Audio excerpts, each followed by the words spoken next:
either of you want to sign in? No?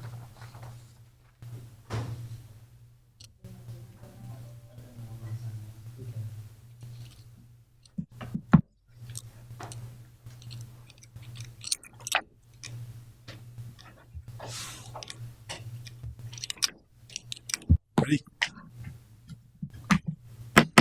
Call to order the Comprehensive Land Use Planning Committee meeting of Monday, May 6, 2024. Could we stand for the Pledge of Allegiance?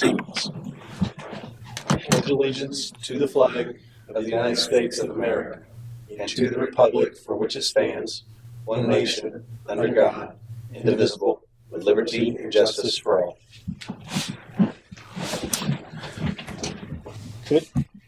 Could I have a roll call, please? Chairman Matthew Kotler. Here. Member Todd McClary. Here. Member John Eric Hoover. Here. Member Denise McKenzie. Present. Thank you. Do I have a motion for the minutes from the April 4th? Move to approve. Second. Okay, we have a motion and a second. Vote. I don't know yet. Can we have a vote? Yes. All those in favor? Aye. Opposed? Okay, approved. Well, he's just stretching out the power. So, I am chair. I don't get this. I am any other chair. time. I will This relish is it. this. Except maybe, I'm hopeful that I get to be the chair of the Centennial Commission that we have. That's my ultimate goal. So this is all just preparing leading me up for to my real calling. We didn't have any signups for comments from the general public. Is there anybody here who wants to speak? No, not yet. Okay.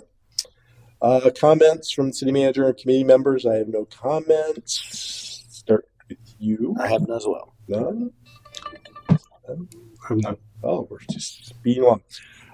In speaking with our planner, Tammy, she'd actually asked if we move around the agenda a little bit and first start discussing the preference survey and the website information. Is that okay if we go out of order with this?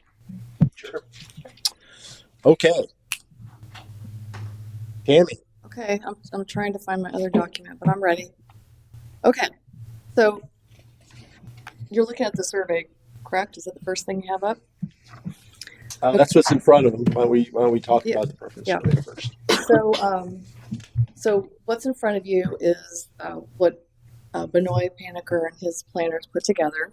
And so it's essentially 15 questions, I believe, 13 questions, that show the planning area divided into two pieces.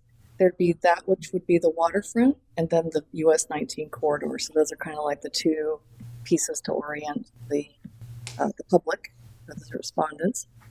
And then it provides for those that have images a rating scale from -3, which means that you do not prefer at all the way to +3, prefer very much, and then 0 would be a neutral. So I don't have one feeling one way or the other. You'll see, and I tried to make it clear that with capitalizations, because it kind of bounces back and forth a little bit, but some things are for the waterfront, some things are for the US 19 corridor, and some things are just across the board for the planned area. So hopefully that's clear. Then at the very end, I had a few demographic questions, but I thought we could discuss what we thought would be of value, because you don't want to have too many questions because people, they tail off at the end. But, we might want to know how long have you lived in the city?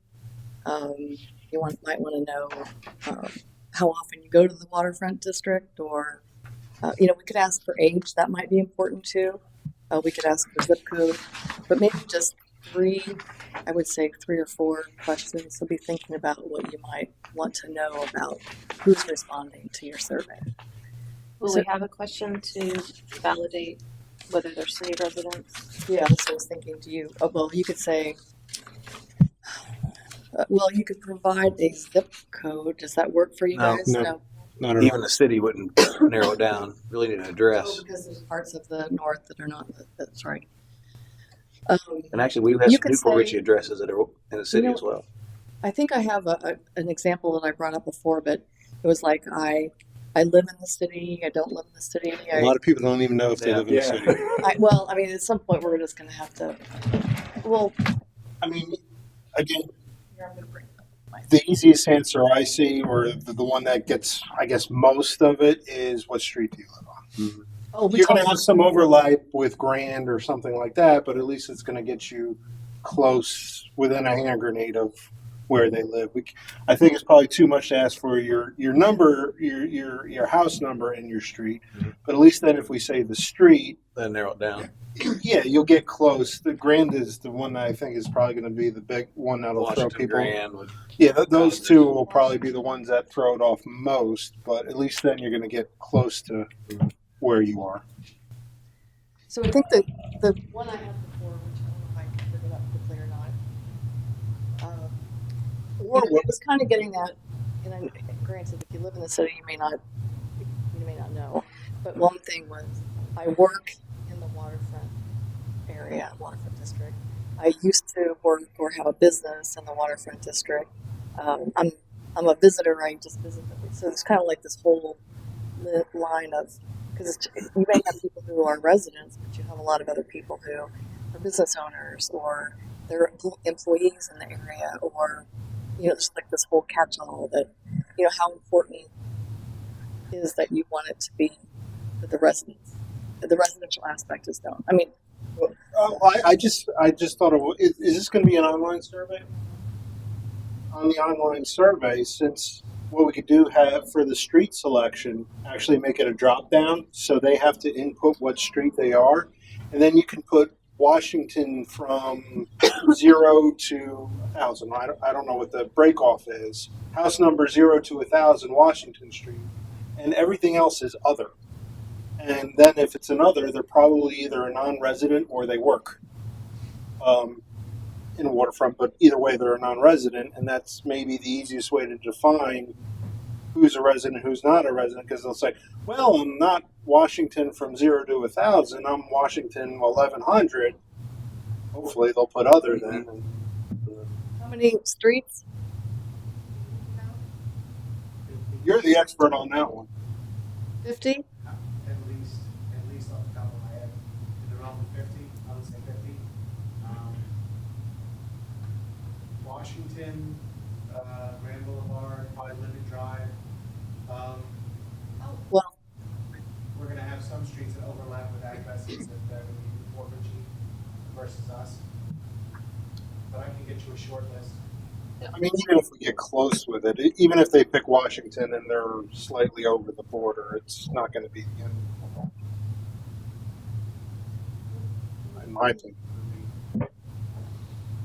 the other way would be what voter registration, but that wouldn't capture people who aren't registered, obviously. But I think the precinct information would. And then there's people, well, I don't want my, yeah. I don't want to tell people what I think. I'd rather be anonymous to that extent, for whatever reason.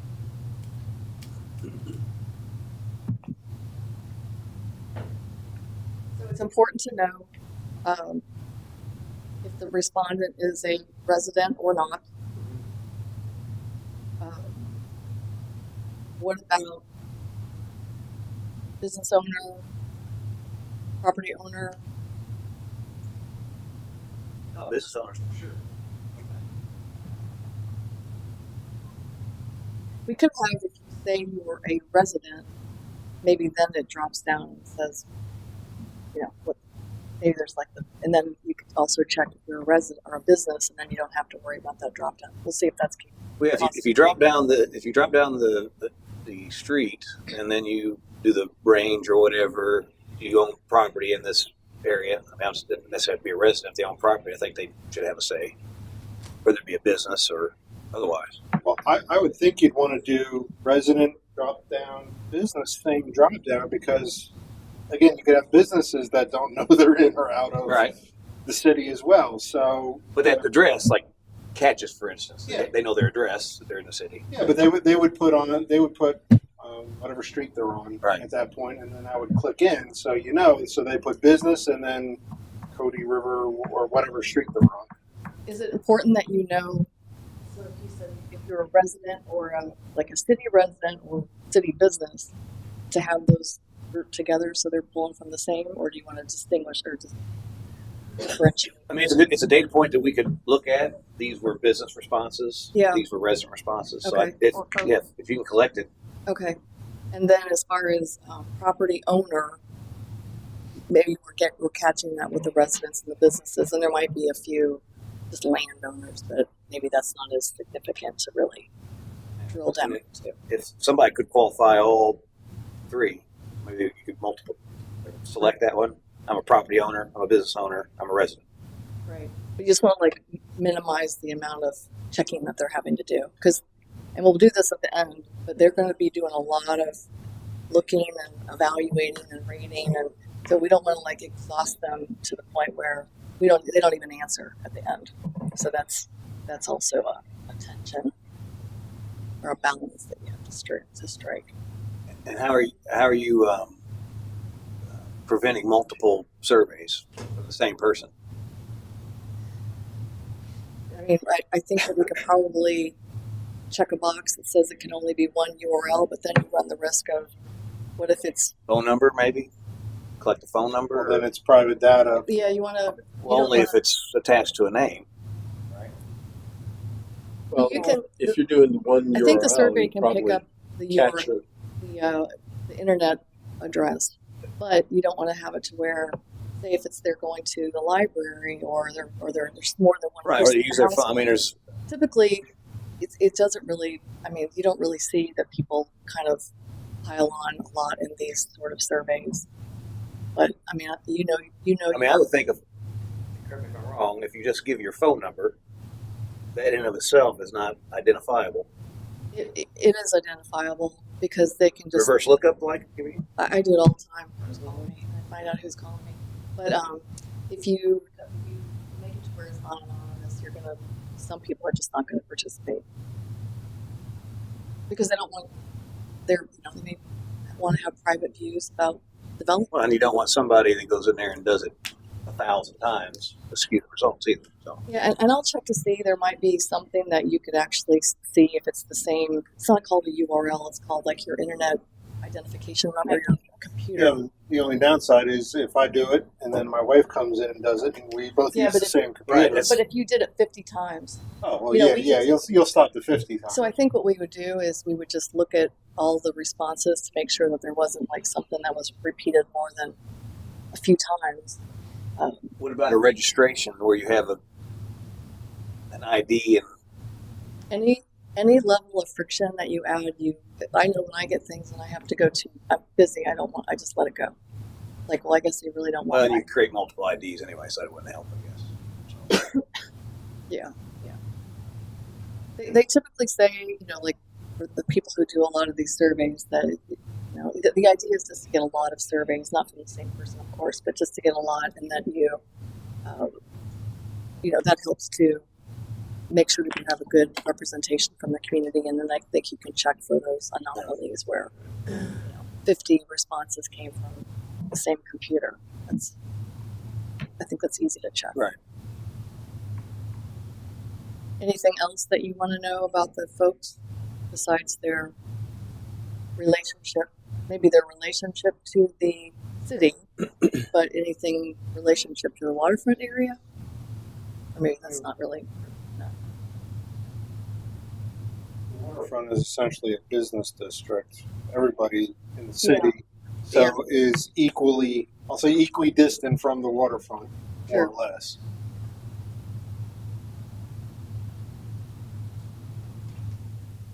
As long as you get residents or landowners or businesses, you're hitting them all equally. Is there any interest in age range? Does that mean anything? Might be an number interesting data point to have. The only problem is, do we want to ask a bunch of questions whose data point isn't critical? So, for instance, if a 30-year-old, I believe our distribution is fairly equal, if I recall correctly, across across the city in terms of age ranges. Does it really matter if 50, 30-year-olds and 50, 60-year-olds want the same thing versus, 60, 40-year-olds don't want it? Doesn't matter. It's still 50-50 at the end of the day. The breakdown isn't because we're not a moving community in terms of our age groups. Kind of stuck where we are. Yeah. No, I don't know it's crucial, but I just don't want to ask a bunch of questions that you get the question fatigue. We're always Yeah. hungry for data, but really when it comes down to it, does it add value? Because you don't want people to stop. And we'll put it at the end. So if they didn't want to provide the information, they could just quit. But I think also you just keep it as short as possible. So, Because I run out of patience in surveys.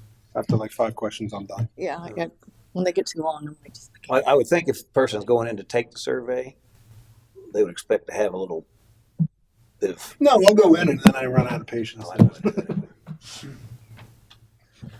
okay. Well, if we think of anything else, we can come back to it. So let's just go ahead and jump in because we want to get and I know you didn't have a lot of time to review this, so certainly if you see anything tomorrow or whatever, let us know. But let's just go ahead and go through. And I understand I have some typos, so excuse me for that. But let me know. Let me know what. So, do you have any? Is it clear to you what this survey is about? And they're going to have a website. We have content for the. I don't know if you guys received that or not. So you did not. Okay. Well, I went to the site, but it says coming soon. Was there? No, You sent I it thought aside? something. It was in the We had a agenda. flyer. Yeah, it was in the agenda. There was a flyer Oh. and there was some Yeah. preliminary web content. Yeah. Oh, And I then missed that. also, I just sent to Matt this morning. I did a it's a 7-page write-up, but it has a lot of graphics in it. It's the planning framework, so it talks about what this is, sort of the context. Was you going to put that as part of the? Because I just included that out for everyone. Oh, okay. And you don't have to read that for today, but it's there. So we thought we would So it's just backup. link information. that to the website because you can't really, in a nutshell, describe the planning framework on the website because it would just make it too long. Right. So that way they would have a sense of what is a comprehensive plan? What does it say about the waterfront area? What is the land development code? What does it say about what's allowed there today? So really it's setting the, increasing awareness of what's allowed in the waterfront district today. And then also talks a little bit about, it's perfectly customary for a city to refresh its vision about every 10 years. So essentially, although it sort of, was prompted for you to be at this place, it really does make sense that you look back at your vision just to see, have there been any changes in the economy, the technologies, the environment, social situations. So that you can read more about that later. Okay, so back to this first paragraph. Are there any suggestions or any ways that I could enhance it to not to make it too long, but to make it clear? So just to clarify, so the scope of the questions is not just the waterfront; it's also US 19 corridor and the subsequent waterfront Yes, properties. if you look in that, and what we're calling this is the planning area. So that shows the green waterfront and the red US 19 corridor. Now, the number one thing I have is what if I'm colorblind? My husband is, and he said they're both different shades of gray. Yeah. So what we should probably do is, because I do public involvement for the state, and we're always trying to make sure everybody has accessible information. Some hatching.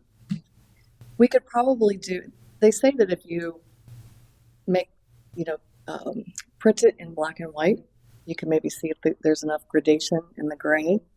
But maybe a hatching would probably work. 3 different hatches. Yep.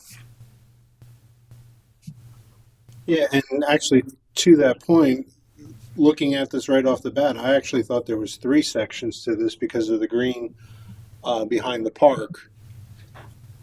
Turns out there's only 2 sections. So we want to make sure we really identify it. And the waterfront area, although inclusive of the park, there is absolutely nothing you're going to be able to do to it. So you might as well take it out. Well, I was going to ask that question and then later there's the question about. Well, there's recreation stuff that's in the survey as well. So, Well, that's true, but you're not going to be able But to you modify can't- park. yeah, you might make a note that's non-buildable in there. Yeah, you're not going to be able to make it a regional park. Right, so none of that stuff would apply to that area. Okay. And I think even in the code of the waterfront, it excludes the park too, I thought. Like It when, probably does. WOD. when they lay it out, yeah. It But probably, we just made this a Yeah, Yeah. WOD, the boundary is actually the south end of the park.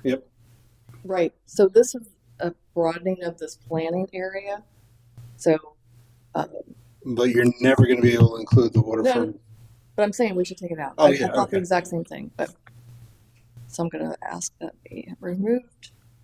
We're going to put hatching, I would think, on the green area, just to give it a little bit more prominence, perhaps. What do you think? Is that where the hatching should go? Maybe just two different borders, so like a dotted border around one and then a box border or a diamond or something other kind of border, so people can just look at the border and see, okay, within this line and whatever funky border, this is the US The only- 19 corridor. The only issue is that there's going to be a shared border between the green and the red. Yeah, but you can just kind of separate them off. I mean, or put a third, Overlap. or just do a solid line at that point and say shared border or something. That way you're defining Okay, exact, like a series of dots is the waterfront district. A series of dashes is the US 19 corridor district. And a solid line is shared border between US 19 and just put a little legend there. Do you think that this underlying aerial map adds value to the? It probably does. Yes. Okay, let me have them rework some things, and we'll. So really you have two areas, right? Mhm. You have the waterfront and the US 19 corridor. That's right. Because there really would, based on that waterfront orientation, you might think of things a little bit differently. You might want to be a little bit more setback. US 19. Well, I wonder, is there a reason we didn't use the zoning with the WOD as an area and then everything else? Well, we were mostly looking at how to distinguish between waterfront areas as opposed to this waterfront area and that waterfront area and the US 19 area. I mean, we could do that. I just think it makes it a little bit more complex for the public to, because really when you're developing along the waterfront, you have considerations as opposed to Right. when you're developing along the highway. Well, and like the WOD doesn't have the east of 19 stuff in it, Right. Right. So we're but it essentially does. saying It the does encompass some of the US 19 corridor. I just because the way the code's written is written around that. Oh yeah, because you would, by this definition, you would be splitting the WOD. Right. So, for instance, if they say we love high rises around US 19 corridor, but we don't want high rises in the WOD, you're actually, As a matter of fact, it's more from a code perspective, you're now splitting we may want to, I agree, you may want to adjust the 19 corridor to, at least in the WOD area, reflect what that border is so people understand. Because right now, you're going to confuse them just because people know what the WOD is. okay. If we start splitting that and asking different questions on it, they're going to be, well, no, I don't want this in the WOD, but I don't care about it on 19. And then Right. it's just going to create a bigger headache, I think, But for what about everybody. But what about US 19 in the WOD? It's not in the WOD. not US 19, but There- to the west of it, there is anything. Basically, it's 100 feet off of 19. There's further restrictions, only like 30 some foot, I think, in there now. Within The only 100 thing feet. that remotely comes in the WOD that remotely comes close to 19 is catches. Remember, Right, right. that's Okay. the only area. So you want to show the WOD as it exists today. You want to show maybe everything else. Maybe that's the WOD.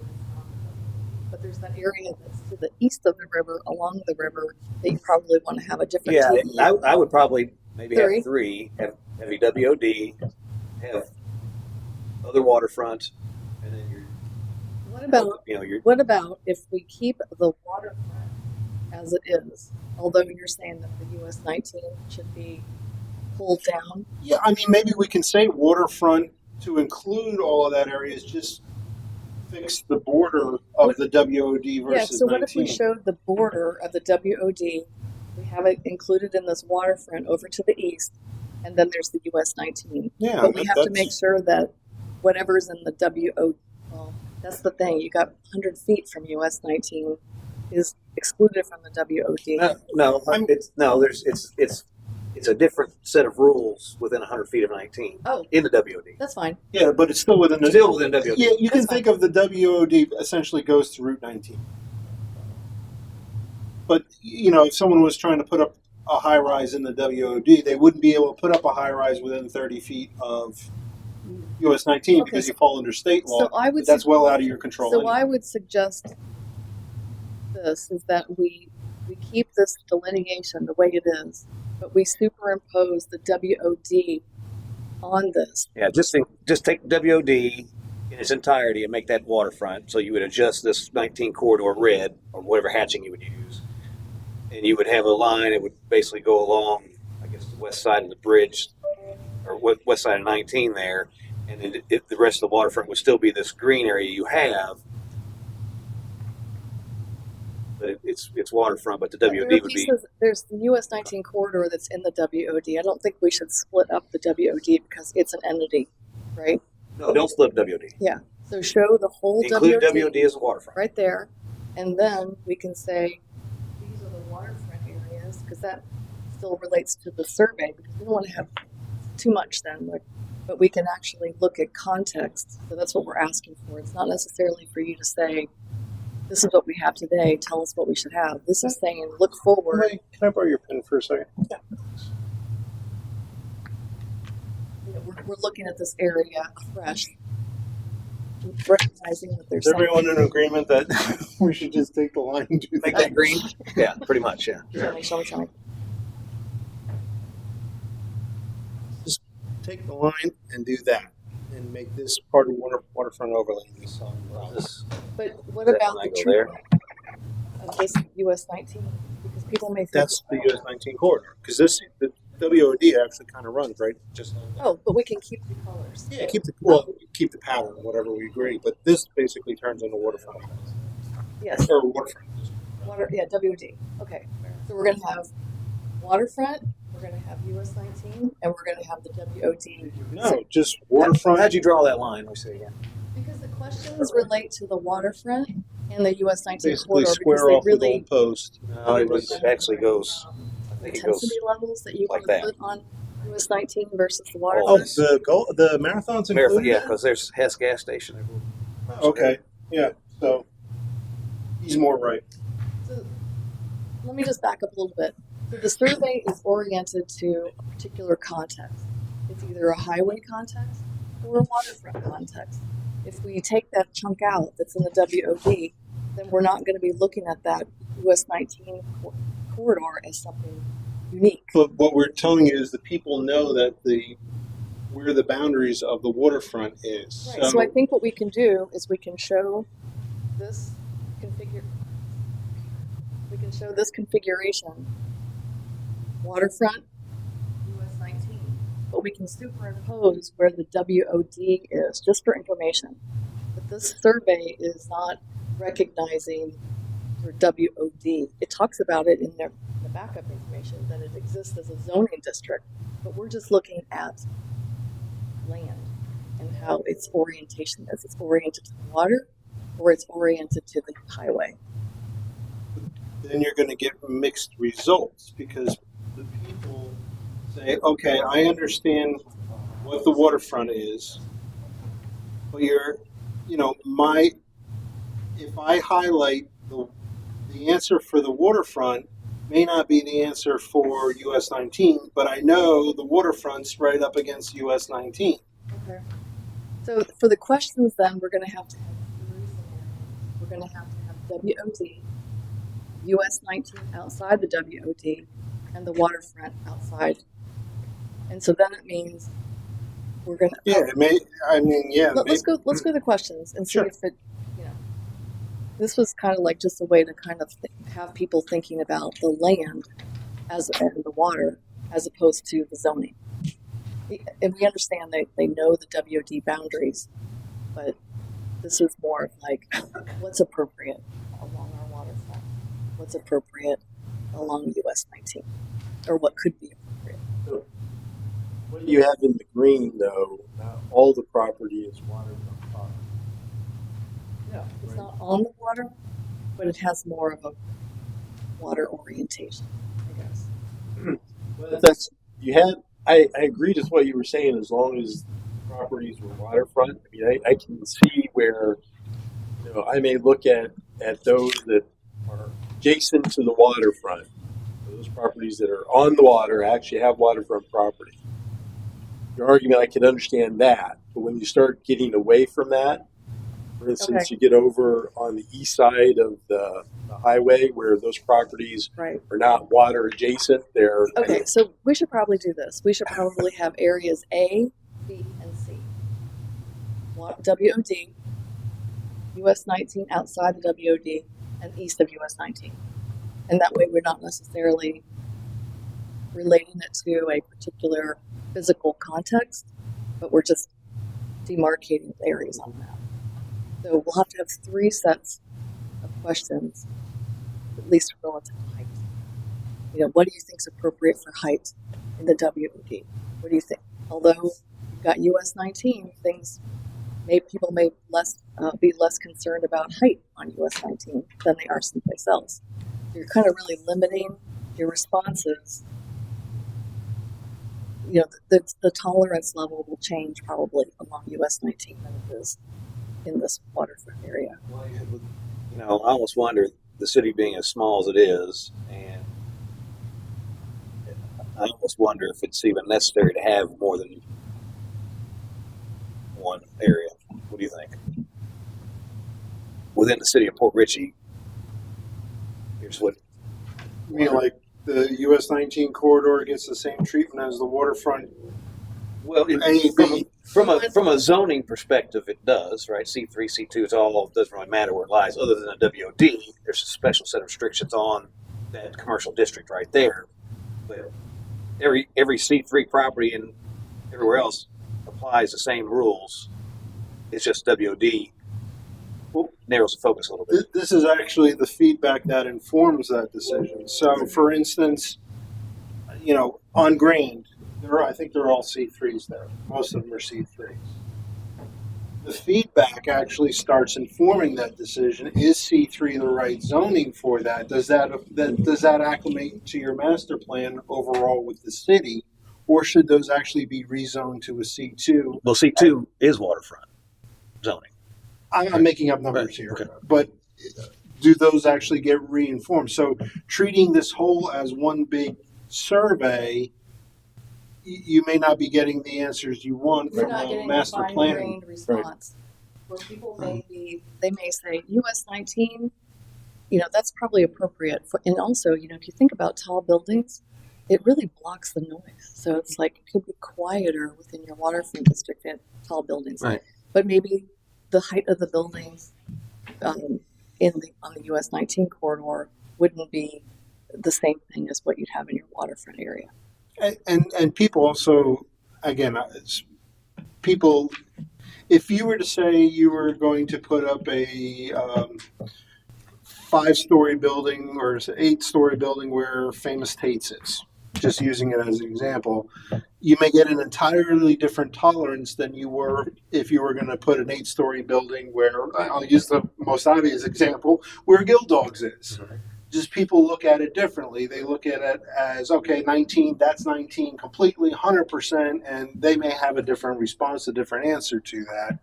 So if we treat it all as one big overlay area, now you're really getting into definitions. Well, yeah, I have no problem at where Famous Tate's is, but I do definitely have a problem where, so they may just say no to the whole thing, or they may say yes to the whole thing.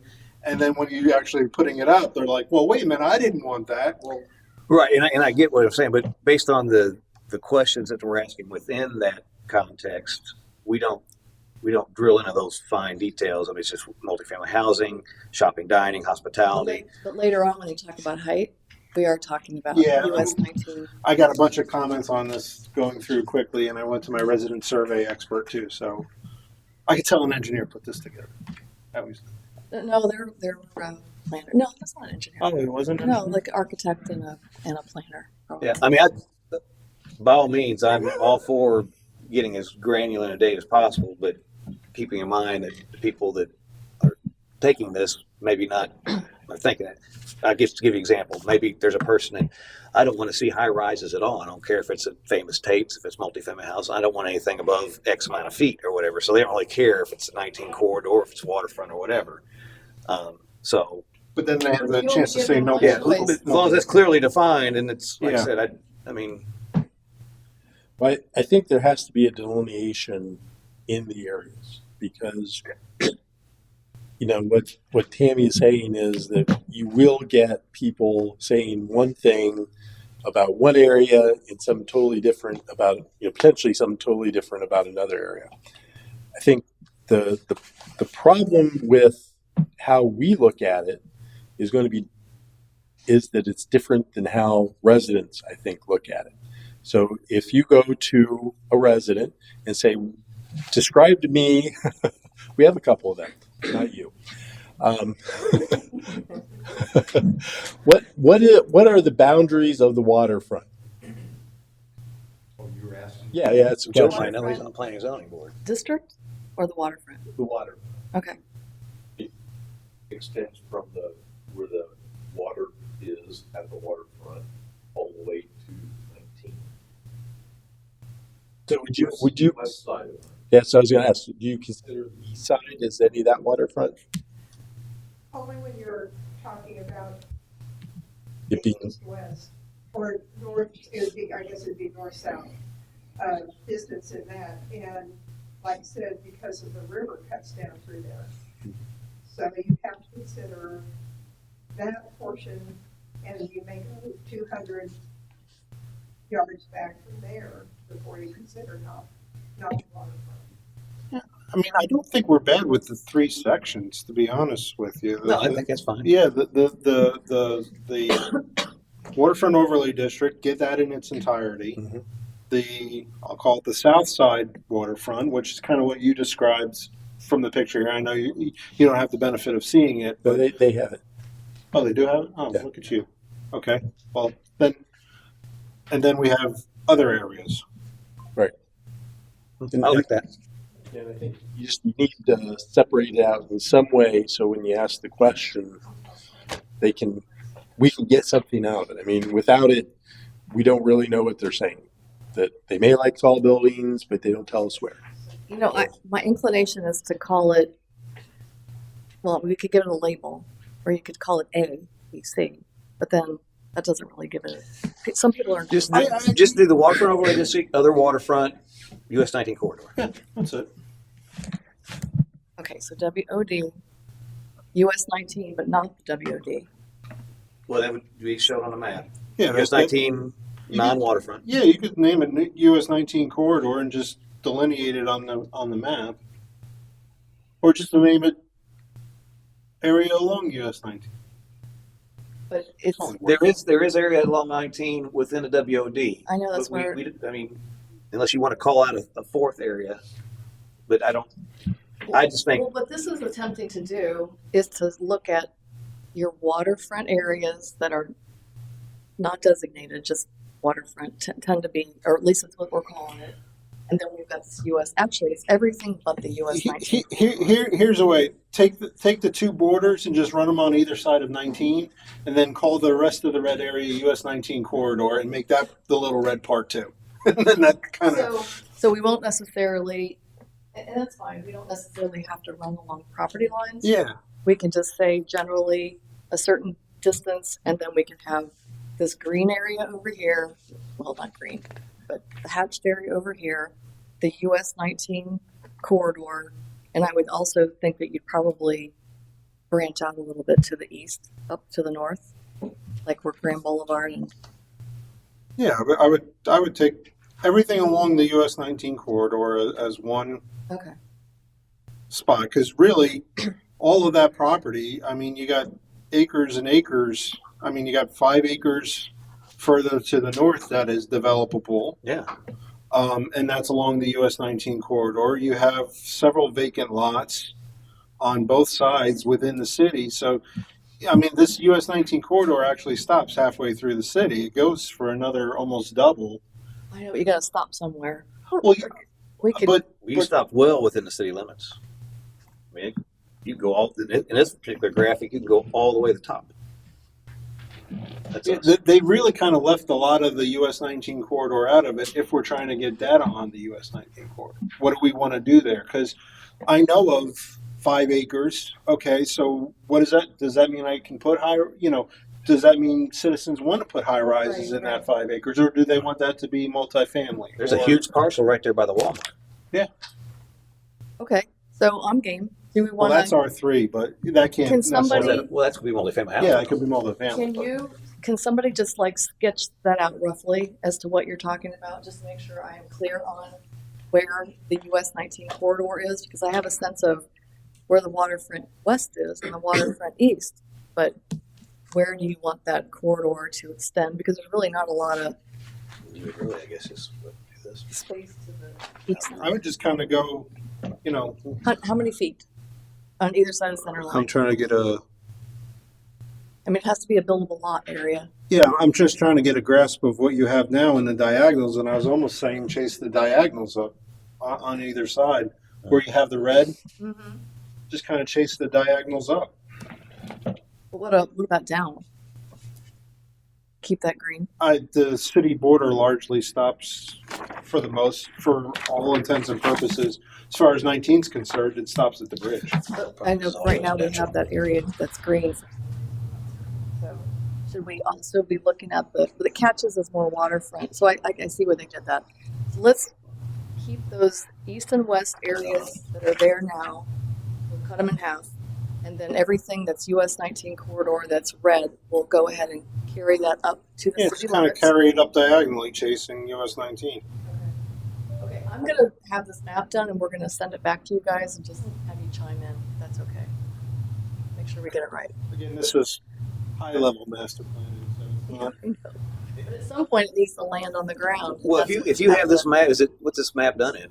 Is it something that he could edit himself and send back to you, save time?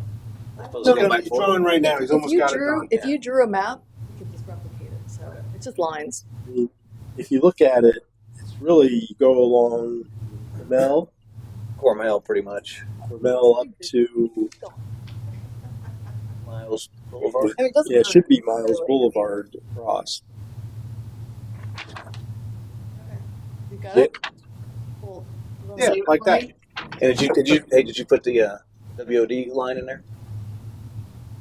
That extends out, right? It's just follow Waterfront I'll Park put the over to two- 19. Understands that. I know that. That's not abstract. Okay. Okay. Because all that's commercial over here, residential over here. Okay. We're gonna take this out, and then we're gonna show the WOD delineated. Okay, I'm gonna work on this, but this helps. Thank you. Okay.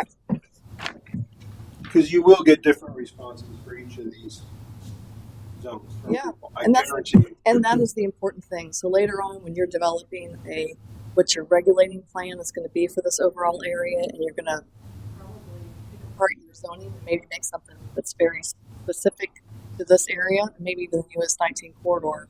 But you want to have fine-grained information so you can differentiate, because they really do have different characters and different infrastructure needs, X, Y, Z. Okay, so the first question is just to kind of get people thinking, like get them in the mood for this, but what do you envision for the entire planning area for the next 10 years? 20 So years? yeah, here's my first two comments. We just spent 45 minutes delineating the areas, and then we throw in a new term to people, planning area. Well, Well, what does that mean? The to whole me? area is called planning area. That's we described that the city's conducting the survey for this project. The planning area for the visioning process is shown on the map. Yeah, but now, so are we going to put a box around the whole thing that says planning area? Yes. That's the idea. Is that this whole, and that's something that can be clear. A thick line around the planning area that has character districts or zones within it, you know, special areas. So there'd be the water overlay district, US 19, and then the areas east of. So maybe that could be an A. So in the narrative before you get to the picture right, of the right here area, at the top. you would put in there that the planning area is This. Says that. this map Right. that is made up of A, B, and C. Before you ever get to a question, there's orientation. What is the city doing? You know, what is the survey all about? What's the area that's involved? That's the map. And then how the feedback will be. If all of that information is hidden within a paragraph like that, it's not going to be easily picked up on. So as you talk about the planning area, if you could open it up, have bullets, sub area 1, WOD, sub area 2, whatever, just to make it separate, not just hide it in text, is what I'm saying. So 'cause people, you get a paragraph like this, they just jump down to the picture and they move on. Yeah, I agree. If we, So maybe and Bullets or something. now that we've made this more fine-grained map, maybe we don't need to talk about because I was trying to make an orientation to the Cody River Landing because that's what people know, right? They know that. I mean, my thought would be, what do you envision for the waterfront overlay district, the US 19 corridor, and the whatever we're calling the third part for the next, and then the next part is 20 years is a long time. It is a long time. Some people who are in their 80s will say, I don't care, I'm going to be dead. and they move on. I think a 10-year. I think 10 years is a much better time frame for it. Okay, I think that's a good idea about. just really So this way focusing you're right keeping off a the bat. consistency across. We've defined Yes. it, and now we're asking. And there's a website, so they don't necessarily need to have all the story here. They can learn about what this project is, how the feedback's going to be used, you know, what's the origin and all that stuff. So I think keeping it really simple is good. The first question, we're going to go to 10 years. Do you think that question is good to get them sort of thinking about the area in terms of what it is now and what it might become? That's the idea, to kind of get them visualizing. Okay, the second one, what type of development would you prefer within the waterfront area of the planning area? So I think in this particular case, we're going to just talk about the three areas. The area, the waterfront to the west, to the east, and also the US 19 corridor. We'll have to repeat this 3 times. So here's where I have a little bit of issue. I know we're going to break it down to areas. I would get rid of planning area because you're just what do you want? Prefer within the waterfront area, the WOD, the US 19, that. Okay. Get rid of this Yeah. planning area. Yeah, we can do that now. The other part is mixed use. Well, did you know that there's actually retail in multi-story mixed use? So there is shopping and dining technically. So now you have a conversion of it, because what if I don't want shopping and dining? I say 0 to that, but I said 100% to mixed use. Well, no, I didn't want shopping and dining. I don't understand what that is. To the same extent, multifamily is also part of multi-story mixed use. So The idea is one's like a type of development. So the type of development is multi-story mixed use. So it's a blend. the layperson doesn't necessarily know or understand that. Okay. So And I wouldn't put a set of definitions at the top of the survey, and then have people have to go back up. What was that again? What was it again? Right where it shows like multi-story mixed use, right underneath that, have a blurb of what that is, so they can just look over there, read it again, and just do it in bullet points. Mix of retail, multi-family housing, and shopping and dining. Multi-family housing, only multi-family housing, no other usages. Single-family townhomes, well, that one's a little self-explanatory. People in shopping and dining, no other usage other than stores and restaurants. Would you separate out shopping and dining, or put them together? Generally, they go together from a development standpoint because, It's good to have. yeah, you mix them in. People will go shopping for the afternoon and then they go get ice cream or whatever. So generally, in a retail usage, it combines both shopping and The dining. reason I ask is because some people would rather not have shopping intermixed with dining, vice versa, right? I mean, obviously, we have some eating places normally. We have some shopping, but from like we don't have any shopping down there now. It's all dining bars or whatever. Only because that's what popped up. Right. You are allowed to use. I mean, there's nothing stopping a store from going That's in there. correct. and The thing is, showing when you go to a district, you eat and you want to stroll Yeah, around. And, it's usually. and usually you got some money in your pocket and you might want to buy a little Yeah. trinket. No, I agree. I just Yeah. didn't know if it was worthwhile separating those out or not. I'm good with keeping that. But I think they tend to have a similar form. They tend to be ground floor, even if they're in a taller building. The biggest restrictions I've usually found is in multi-story mixed use. You have multifamily housing, and they will only allow a restaurant or coffee shop. They won't allow a retail store. I've seen that in other areas for whatever reason. I don't know. Usually everybody's hungry for the retail. Yeah. So But also, to the same extent, we got to explain what hospitality is. you're talking hotels there, basically, right? yeah, I put hotel and resort. And Yeah, hotel, resort. Yep. I agree because I was like shopping and dining. Same thing with commercial and office. You know, people understand office; they don't necessarily understand commercial. Well, commercial actually office is commercial. To a degree, yes, but you could have like mixed use office where you actually have a flex space in it too. That falls under a commercial So it's like designation. single use commercial. Is really Yeah, so either put in office spaces or don't confuse. Keep it simple. Well, I think too. what they're probably this is like it's mixed use with commercial on the bottom and then office on the top, but then it's like Well, is really commercial what's the not- difference between a multi-story mixed use? Then commercial. Yeah, I mean theoretically, you just said multi-story mixed use, but did you mean housing or did you mean? No, I know, Yeah. I get exactly. So we One's really have to residential. define what these are, at least in simplistic terms, to the people, so then they can make their point. Gotcha. In development, is commercial just office? Because commercial is a broad term to the You layperson. can, yeah, that's why It should be retail office. That's what it should. Or retail restaurant. I would just say office Office spaces. is plenty. Office. Yeah. Because Yeah. commercial to the layperson is restaurants.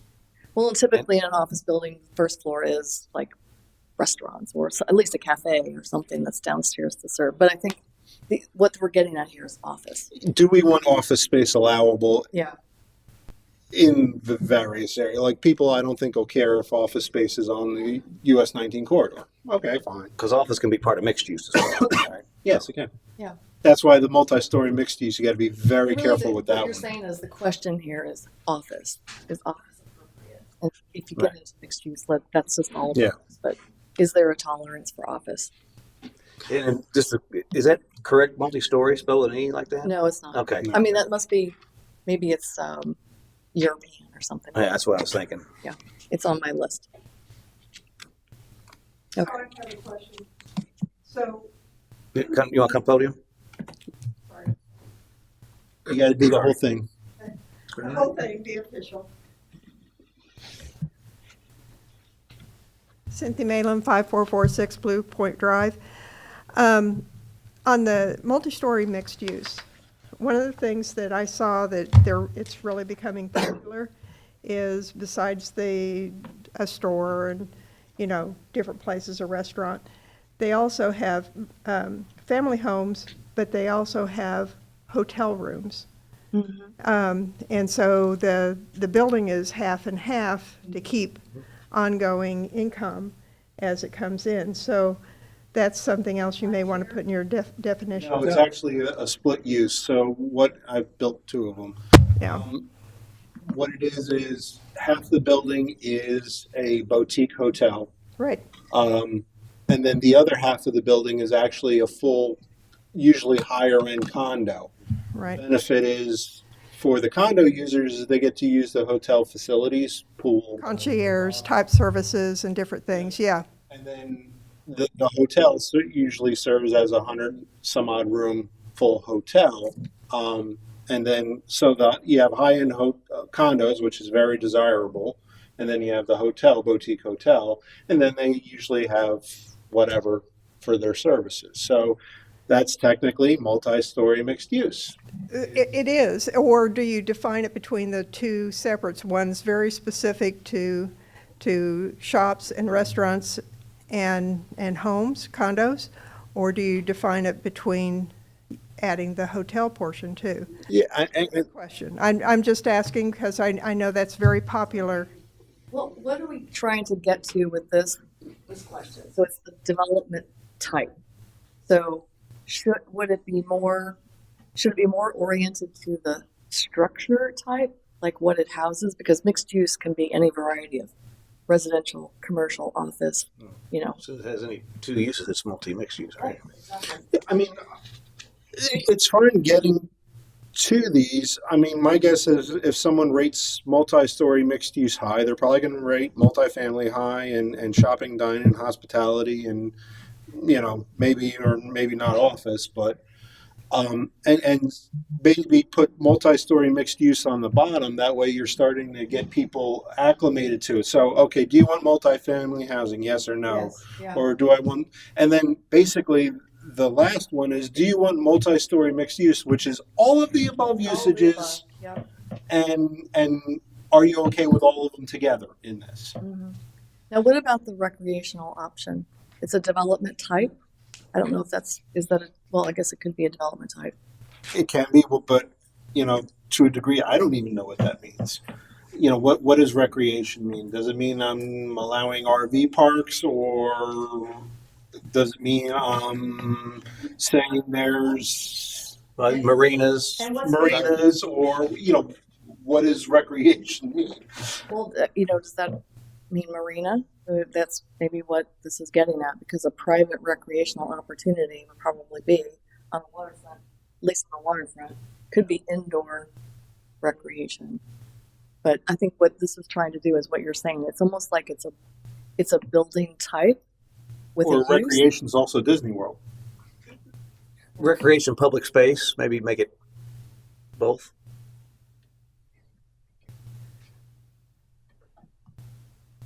Or it's also a movie theater. That's technically falls under recreation. I mean, It could be leisure, recreational leisure. I mean, unless we can define exactly what we want to be asking the question to, I would almost eliminate it. Yeah.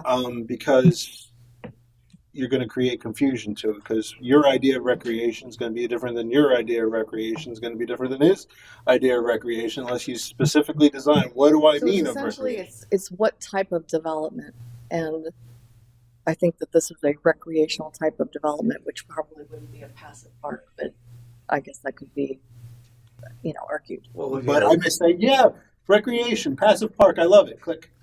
a floating, like an amphitheater, whatever you would view things. I mean, it would be Some people would deem recreation as a floating casino that goes out of next to Nick's Park every day. right. And, Yeah. actually a lot of citizens, if you said recreation, they would probably focus on that right off the bat. Yeah. Oh, they're putting another damn casino boat here. Yeah. Could be.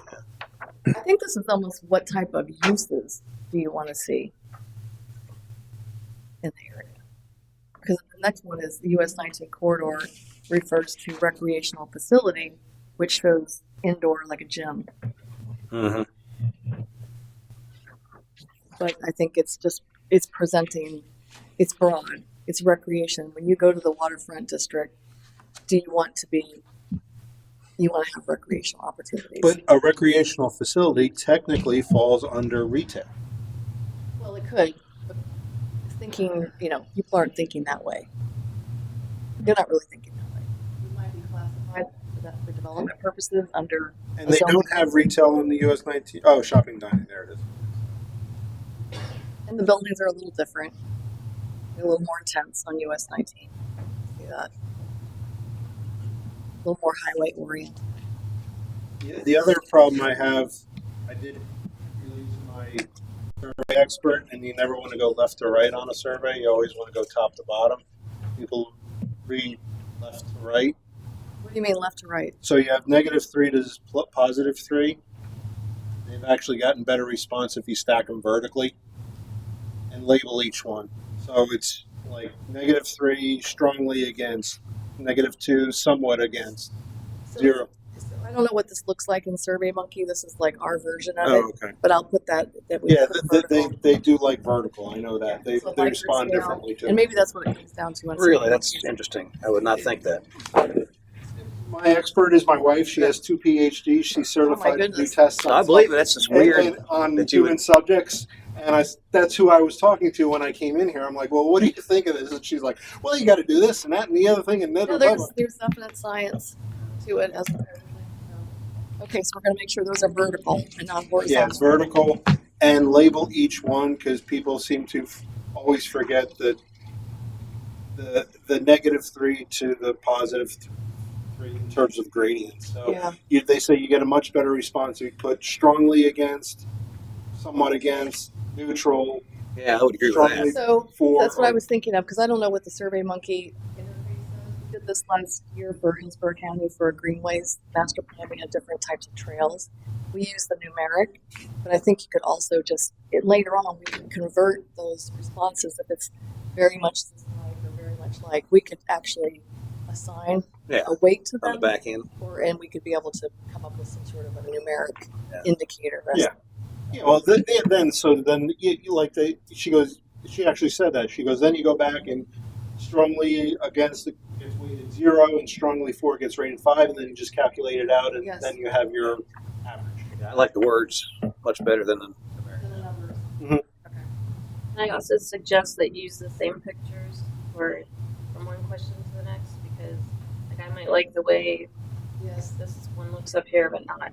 Yeah, Yeah, that's true. I agree, because you are actually skewing your answers right now a little bit just by the pictures themselves. Because, oh yeah, commercial and off. Okay, I see a 4-story office building. That's not too bad. Holy cow, I see this 500,000 And then, square and then foot also monster. it's a little less thinking between them, so you're not necessarily by saying more about it, so it's all uniform. I like it. Number 4, if this is clear, what building height do you find appropriate within we'll say the WOD? Here's the big thing I had. They say up to 2 stories, 3 to 5 stories, 6 to 10 stories, whatever. I would put some kind of delineation in height as to what this is, because people don't necessarily understand it. 1 story equals 13 feet, 10 stories times 13, Yeah. 130. Well, I think more people understand stories than they do feet. Well, I think they do. Yeah, But I They think we think they can- do, but So should we do both? I would do both, and yes. maybe even also indicate what our current code is. Yeah, so I put like 2 stories, 26 feet. 3 to 5 stories, 27 to whatever that math equals. And kind of give them ranges, at least. It may not be precise, but Yeah, at least general. then they understand it. What was your comment? Maybe indicate where our current code falls. Oh, do you want to get into that? Like where I mean, I guess So, like in the waterfront overlay, you're capped at 72 feet, depending where you are. depending on what your use is. But Yeah, and Well, when you're you really, use it- you're really capped at 72 feet everywhere. technically, yes, you are. But here's the thing, like residential, you're 38 feet above the floodplain, so technically that's 54 feet. So you can play things with numbers. I think that's why the stories is a little bit more clear as far as because it depends on where you start measuring, right? It's the house. Well, no, for a commercial, you're allowed, you're capped. The reason they have 72 feet is you can't have living on the first story because it's in the floodplain, but you can have retail or you can have parking. That actually counts as a story, though.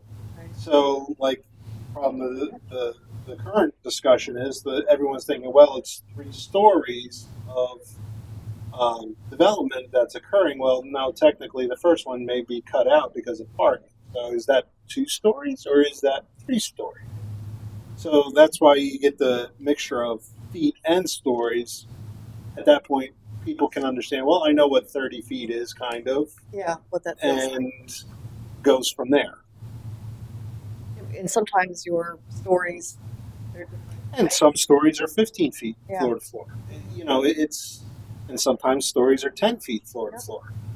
How your ceilings are. I know in my town, when there was a condo coming in years ago, and the people were upset about how high it was going to be, the developer got the same number of units in just by making the. You do a 10 to Yeah. 10 floor height and do a precast and then just shove them in. So, I wonder if we should maybe not even use stories and use feet. So it's really but some people don't have a Some good. people don't know about feet. Yeah, they can drive around and say, "Oh, count stories." Okay, Yeah, I see exactly. 5-story building. but it's stories are variable, right? To a degree, yeah. I mean, that's why you're kind of doing ranges. You put it in a range, 26 to 30 feet, up to 0 to 26 to 30 In the hopes feet. that you'll understand one of Yeah, those. But If you it include, is- I think if you include both, I think you're good. I know going out, I was taking pictures, a lot of pictures, and I was doing a lot of counting. You know, I could know if this was a 10-story. There's a lot of very tall buildings out there. I just want you to know, but you don't really notice it when you're not counting. So. Okay, so we're going to do the ranges along with the stories.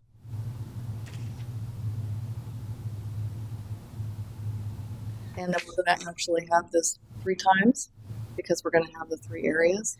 What was the rationale behind the height of these buildings, kind of in an aerial, as opposed to say eye level? Or I mean, I think what they were trying to show is that because we had these 2 contexts, the waterfront and then also the US 19. I'm just talking about the view of, you know, when you pick A, B, C, and D. I mean, it's kind of hard to. It's not hard to tell the difference per se, but it's less. And maybe that's the point. It's less noticeable. If you look straight down on something, everything looks the same height. Yeah, the bird's eye gives you a little sense of massing. That's fine. I'm just curious what. But if you think that the pictures would, if they're informative, we should have pictures. If it's not informative, then we could just ask the question by itself without a picture. Do you think that the picture lends itself to understanding? What do y'all think?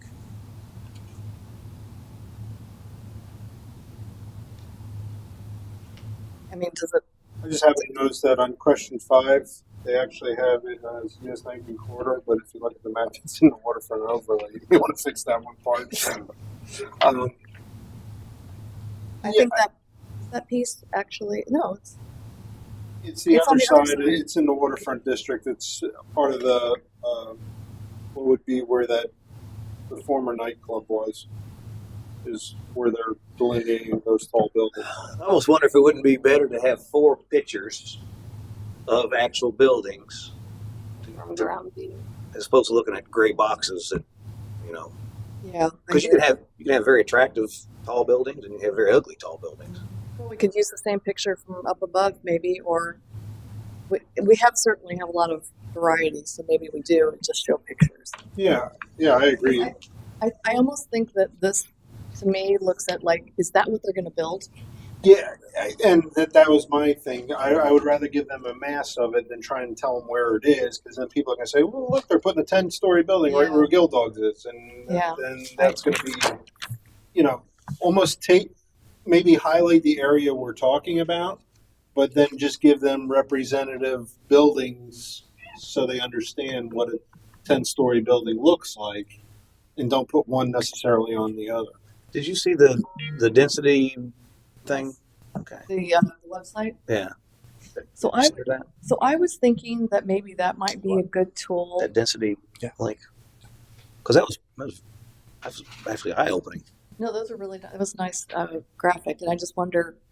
I mean, maybe that has some application here. I have to look at them again. I was thinking also at the workshop open house that maybe one of the stations that we could have that where people could, as they're having a conversation, they could look at, just sort of a illustration. What does it show you? Densities?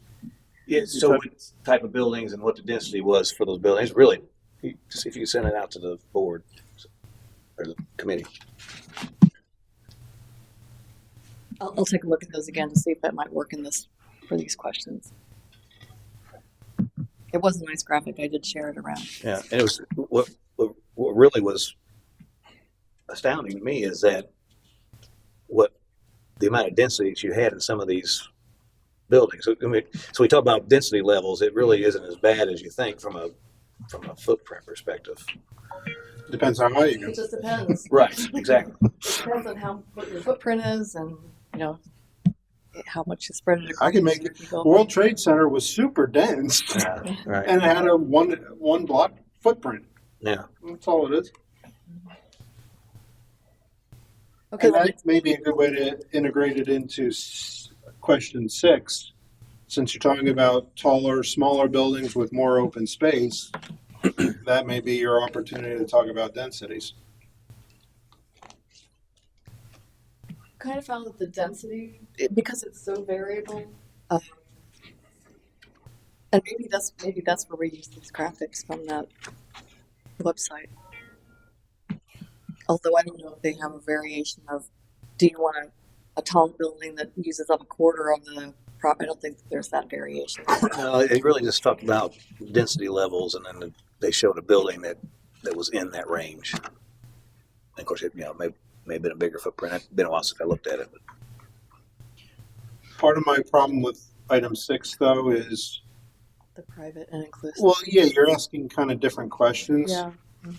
Like A and B is, okay, regarding open space, building those better street facades. Well, does that mean I would prefer better street facade versus a taller small? This is the way I had it first, was a taller building with more view sheds and more public space. And then there'd be a medium scenario and then a low, so it's almost like you have a taller building versus a shorter building, but one spread out, because you still have to have enough development to make it worthwhile, right? Mm-hmm. So you need to get your square footage. So you could do it very tall with a lot of open space or public space.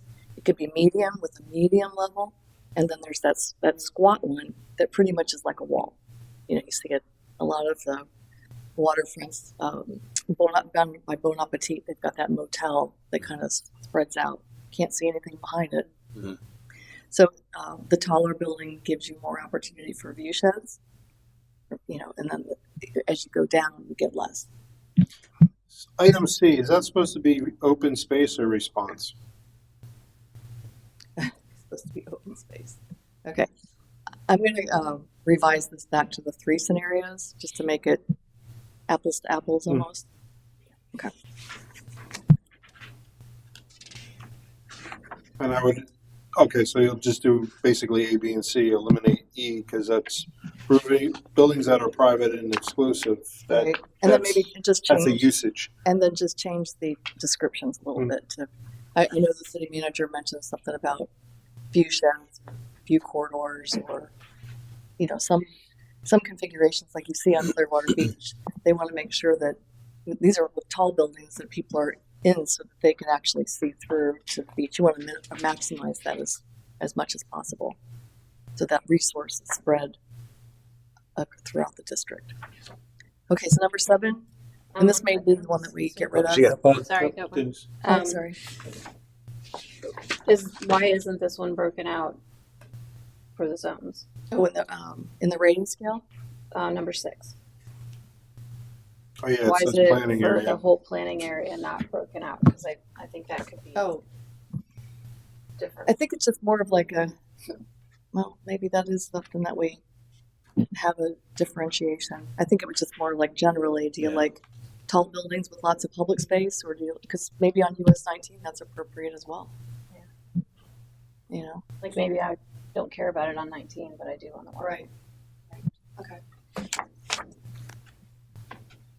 Good point. Okay, so the next one is recreation. And I'm thinking that this one we get rid of. Yeah, I mean, we're not large enough for regional parks. Right. Arguably, we have community and/or neighborhood parks, and Right. I think it's a wasted question. Agreed. The next one, number 8, is what recreational activities / lifestyle do you want to see in the waterfront area? Walking trails, fishing, boating, jet skiing, volleyball, paddleboarding, kayaking, indoor. I think some of those could be like paddleboarding and kayaking probably go together. Why are we asking about jet skiing? Wasn't that decided? No, it's just, they just put it in here because it was, I don't think it has any relationship to what you've been discussing. But that might be confusing as well because I think that was already voted on, right? To Well- allow jet skis.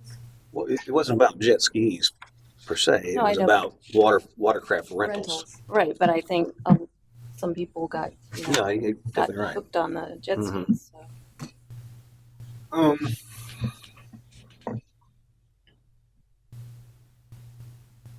Is that Well, here's see the my picture? question to you.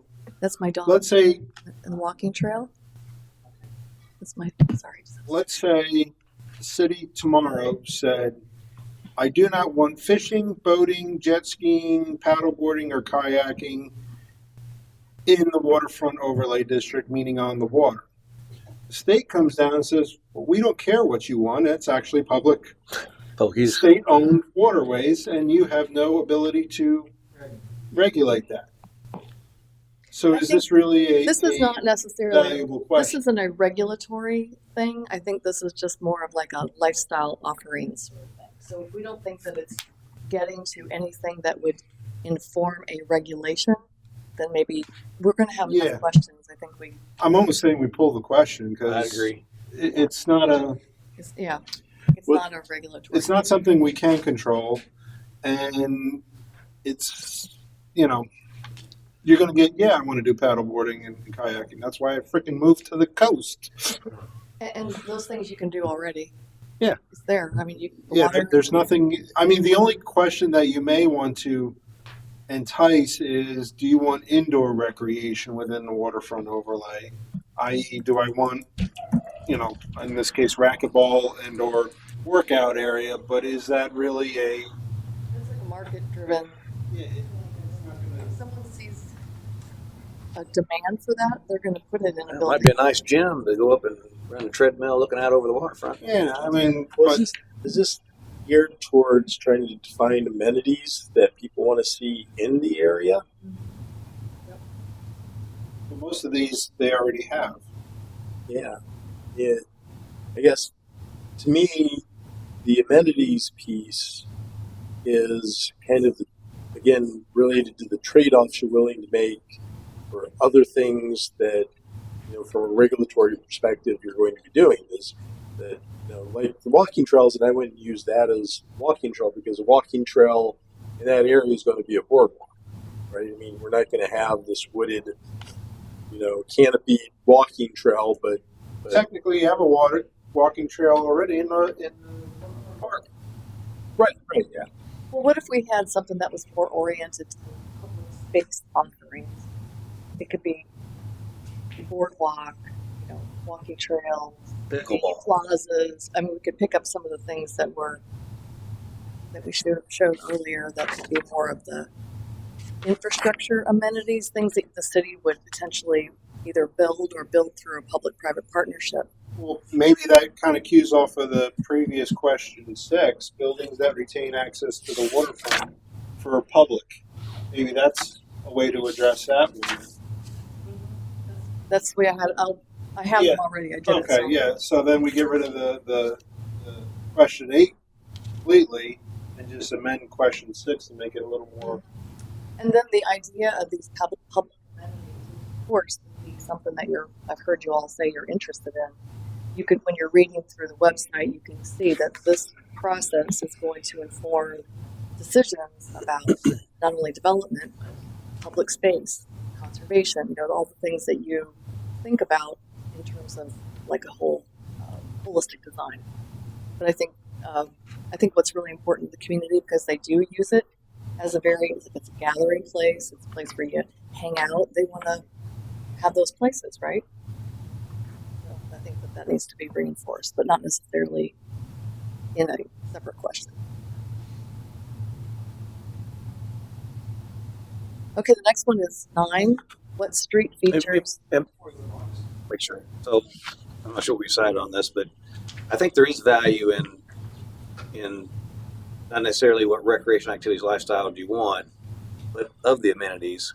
So when we talk about fishing, obviously we're not going to provide fishing, but the fishing pier. So you have piers, you have boardwalks, you have Okay, um, so if we do like public space amenities, and we might say fishing pier, not just what you're going to do, but how yeah. What kind of amenities would you like to have? fishing pier. It could be boardwalk. boardwalk. Music venue, all kind of different, Yep. picnic table area. I was trying to pick a few things that Boat ramp. boat ramp, a good one, yeah. I mean, yeah, queue off, like you said, queue off everything that's kind of. Do you want the pier at all? You know, fishing pier at all? Do you want the boat ramp next part? Do you want the venue wherever that may be? I agree. Yeah. Or like a And public plaza. you can include just park, gathering area, just a place to sit out in the water. Right. Yeah, use this question as an opportunity to hit the hot items or Yeah. the big questions, so you can get that feedback. While we got them, it'd be nice to know what people think about those amenities. Yeah. Because I think in our comp plan now we have so many feet of pier. Right? Nobody wants any piers. Why are we worried about it? In the contrary, maybe they Or want level of all service Or standards. even tag on some. I mean, I saw on the priorities the observation tower. Right. Do you want an pier. observation tower? That's a great one. Yeah. So if you hit on some of the amenities you would have around a waterfront area. And we have these photos. We have them. And maybe work with Matt on that because you know all the hot items. Just get them all out there. Ask all the questions. Casino boat. Yeah. Well, yeah. Okay, so I know the answer to the casino boat right now. I don't even have to ask that one. the next one is about street features. So I think I had initially had this one as streetscape. Maybe not everybody knows that, but street features. So maybe there could be sidewalk cafes or street trees. But these are more like transportation related. How are people actually getting to the waterfront district? Are they going to be able to? When we talk about public transportation, I know you show a bus here, but public bus, you have trolleys, you got water taxis, you got all kind of things that could be provided. So maybe what we do is we talk about transportation options, and then we can be broad. In fact, down in parking, I kind of saw it as a parking solution, as if you did have a shuttle that took you back and forth to a parking area. But I think also it could be a shuttle overall. It could be taking you other places in the city. But so let's see. For transportation, you're thinking water taxi. That question though was public transit on US 19, so we're not going to put a water taxi on 19 though. Well, Yeah, I would. we have to. I have to. Technically, you have public transit on 19 right now, Yeah. right by Pasco County. Right. So We wouldn't do any of that. Yeah, I'm just Yeah. saying that one. Oh, I didn't read You it. have to Yeah. add I all would new- cue these in, and you're never going to get a pedestrian overpass over top of 19 either. Well, at least not Never a say golf never, cart but- one. So, I would tailor these specific to what items that we It's were almost talking like, about. how do you want to arrive Well, at the waterfront district? a couple of things that was always floating around, converting Grand to partial golf carts so you have interaction between 19. Do you want that? How valuable is that? What is that you're talking about? They were always one of the talks was convert part of Grand to Oh. golf cart to get from between Newport Richey and Port Richey. That is in conjunction with a golf cart crossing, which I'm sure everyone's going to say yes to, but do you want a golf cart crossing at 19? Or, use this question to the same extent as the other ones. Tag some of the items. What is the rating system? And do people really care about a water taxi between Newport Richey and Port Richey? That was always one that was out there too. Actually ranked high on our Internal goals. Now gut check it with the populace. See, Yeah. Do you want this one to be like a value assigned? So not just pick the ones, like check all that apply, but do you also want like a preference level, or just check the ones that you would like to use? yeah. I don't think anyone's ever going to say, I prefer not to have sidewalks and crosswalks. Yeah. I don't ever think you'll get a zero. But which do you rate higher, or what is more important to you to see? And So we need to do the scale for this as well. Would you want to derive that based on how the survey results? well, the problem is you're going to either get a new. Chances are you're either going to get it on some of these, like even for a trolley between Newport Richey and Port Richey. I don't think anyone will say I strongly am against the trolley between Newport Richey and Port Richey. You'll either get neutrals, partially agrees, or strongly agrees. So now you're down to a 3-step Well, so order of priority. on that specific, I still think public transportation should be what you're rating, and you give examples of those things. Okay. And that's Yes. that's I kind of what I was thinking anyway. Not call out each individual type of public transportation. Right. I didn't, because if I look here and I'd see a bus, public transportation, I think, do I want a bus service or whatever? And that's could be different than if I would like to have a trolley that goes around, or a water taxi, or other things like that. So do you But think don't this forget that- question should just be public transit oriented? And then you'd say water taxi, trolley, or do you think it should be transportation in general? Like how would you like to travel? The reason I'm concerned about public transportation, one, you already have it. You can't change it. Master plan really can't amend it because Well, if you had enough ridership generated by development, then you potentially could have better service, and it could make it a more viable. but that would be Pasco County who does Well, that, that- not with. But you guys talk to them and you say, hey, we've got this thing, and we need you to come every 15 minutes instead of every 2 hours. Well, we can establish a stop, obviously, which I don't think is. Yeah, we have. There's one right in front of Culver's. There's another one. There's a one little further actually down. in the waterfront area. that it works, kind of lining all this up, is that if the public residents feel that we should have more bus service, for instance, Microtransit. well, There's all kind of different.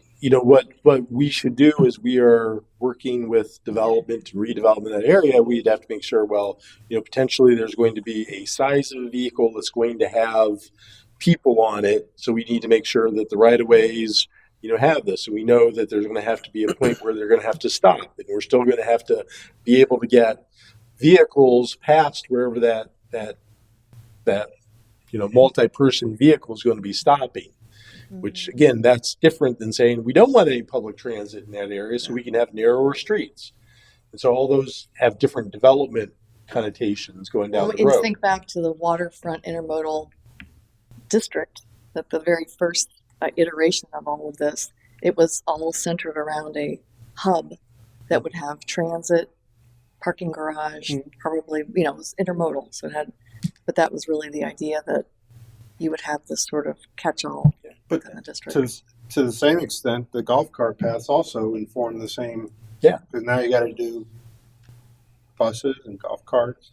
Well, yeah, that's what I think. There's some value here, There's definite value in the public and transportation. even if we're at water taxis, well, that means we're going, as a city, we're going to have to make sure that somewhere there's a place that water taxi can pull Pick up up and to. drop off. Right, Or right. dock. Right. So, but if nobody wants a water taxi, then that's an amendment we don't have to worry about. And along that line too, if you want to have car share, like the Uber, that sort of thing, curb space, to making sure you have a place that the Uber driver can drop people off right in front of the place that they're going, so it incentivizes people to use And- that service versus driving their car. And just understanding that the more that you add to the right of way, the less you're going to have for the development to occur. And so that's something that, The width. again, Yeah, there's a trade-off that's going to have to be made somewhere, because right. It's a geometry problem. Yeah. And to the same extent, that's why we have to get a little specific too. So, for instance, yes, I want a golf cart between Newport Richey, Port Richey. Well, that means I'm taking, Grand is now a one-way street, not a two-way street. as an example, or widening or whatever. That is definitely the master planning component of it. So we got to get specific enough to, because if you say in general, yeah, I want golf cart paths. Yeah, sure, I want golf cart paths. What does that mean? Yeah. Right. Well, what does that mean at the You end get of the the day? indication that there is a desire for a golf cart path, and then the next step is to solve Yeah. for that problem, and see if it has to be somewhat feasible, somewhere. I mean, at the end of the day, I'll put threes to all of these. Sure, they sound great. Yeah, I mean, it has to be able to fit into onto your streets. Okay, I'm going to orient this one then to, are we going to title it transportation options? Are we going to call it public transportation? What do you want to call it? Is this the intent of this is to get an indication of how people feel the best way to access these areas are going to be? Yep. Right. How do you want to make the journey to this area? Maybe is the better, and I'm just brainstorming here, is the better question, for instance, for public transit on US 19? Do you as a resident use public transit on US 19? I mean, I know that the service is it's almost everywhere. The service tends to be not good enough to really attract unless you have no other way of getting around. I mean, most of the citizens in our city, I mean, if it's not a golf cart, it's a car. Mm-hmm. But it's not just bus, right? You're talking about golf carts or water. Well, yeah, I'm not or saying, but trolley. I'm just trying to delineate the question in terms of agree or disagree. Is there value to that specific? Like, if you ask people, do they use golf carts? Most people are going to say, or at least 90 of them in the city are going to say yes, if not more, because they have 90 registered. So, I'm just trying to get the most use out of the question. Mm-hmm. Well, I don't even know So- why is golf cart path lined out like that? Because they're on the road. Yeah, that's true. I mean, really, the only thing that we're concerned about is to be able to cross 19 with a golf cart. That's the problem. Or could we rephrase the question more like, how do you get to the waterfront district? Or how would you like How to? would you like to? Yeah. And do you use bus transportation? Because I'm guessing most of the citizens are going to say no to that. I think No. you get to how would you like to? It's like forward, future oriented. All And right. so maybe people say, well, yeah, I would like to get to there, like to get to the waterfront district via bus. But they may know that there needs to be some improvements made. Or maybe if you were to use bus transportation, where would you like it to go? Or something. And if they say, Could this be a little bit more general, though, just for the how would you like to travel to the waterfront district? Yeah, And then just to kind of say, I heard the person who did the presentation the other night said they like to ride their bikes to the waterfront district. They like, and people may like to walk, or they may want to bring their boat to get to, so I mean, the there's both. the problem with that public transportation thing, that last question, I think you identified it because where the issue is, you put public transit on US 19. That does not speak to a resident, accessing that area by a bus, because they're not. Now, if you would you like a circulator that goes through the neighborhoods where you can hop onto it at any point in time and go to now all of a sudden you've hit on something maybe some residents would like. Well, that's the because- microtransit thing where they have Right, the right, car right, service that they have. Yeah, Yeah, that's different it is. than that. It's microtransit as opposed to public, like full-on public transit. And actually, microtransit's not necessarily, well, I guess it could be a public service, but I sent you that photograph in the freebie, Newport Richie has a the DART. shuttle that they kind of run around their downtown like a microtransit take. When we get into the parking solutions, there's a picture of this. It's called the freebie. They're actually, I saw it in Dunedin this past week. They have it in St. Pete Beach now. Yeah. But you pay the company by it's like almost like a rental car. You pay by the hour for this. And they always have ADA accessible van. Mhm. And also I heard that DOT pays half of the price for 2 years. That's correct. Yeah, they actually reached out. I think it was a freebie that talked to us, something like that. It was, Okay, so let me take a crack at this one, maybe phrasing it. How would you like to get to the, and I guess we probably would say, what do we call in the area in general? Like if we're not necessarily The saying, city. no, I mean the planning area. with the transportation aspect of it, for public transportation, most people are going to ride their bike, walk, golf cart, car, because it's 2.7 square miles. You're talking about residents. So, what kind of public transportation option would you like to see? I would love to go down and get on a water taxi and ride up the river to Newport Richey, or ride out to the island, or whatever we might have in the future within the area. Right? Jump on a water taxi, you can park downtown and go somewhere, or get on a trolley and go down Grand Boulevard and go between the two. You know, make it a thing, right? So, those are things that aren't necessarily getting you to the waterfront. You're already here. It just gives you options to travel outside the waterfront other than getting your car, pulling out of parking, and driving somewhere else. You can actually walk to the waterfront, jump on a water taxi, go down to Newport Richey, and enjoy the downtown, come back, and you're home. Bus is the same kind of thing, but there would be less appetite to jump on a bus to go to Newport Richey. It makes sense there. But if you have the public transportation where it's enhanced, Yeah, it's kind of it enhanced it's a experience journey type thing, thing, then right. it's much more. That's why I said when you list public transportation, call out some of the things. And maybe there's no tolerance for all. Maybe it's people that I don't care anything about that. maybe we refer to it as like it has to be a destination. You're looking at where you're going to have improvements to support these types of modes. So maybe you say, how would you like to get to or travel to waterfront destinations of the city? I mean, we've got this big area and we've got these 3 areas, and we can't necessarily ask 3 times over for every Mhm. single thing. So Isn't the draw really Cody River Landing? maybe it's Cody River Landing. I mean, the only thing I was trying to point out is it's a picture of a bus. It says public transportation. I would rather say what kind of public transportation options.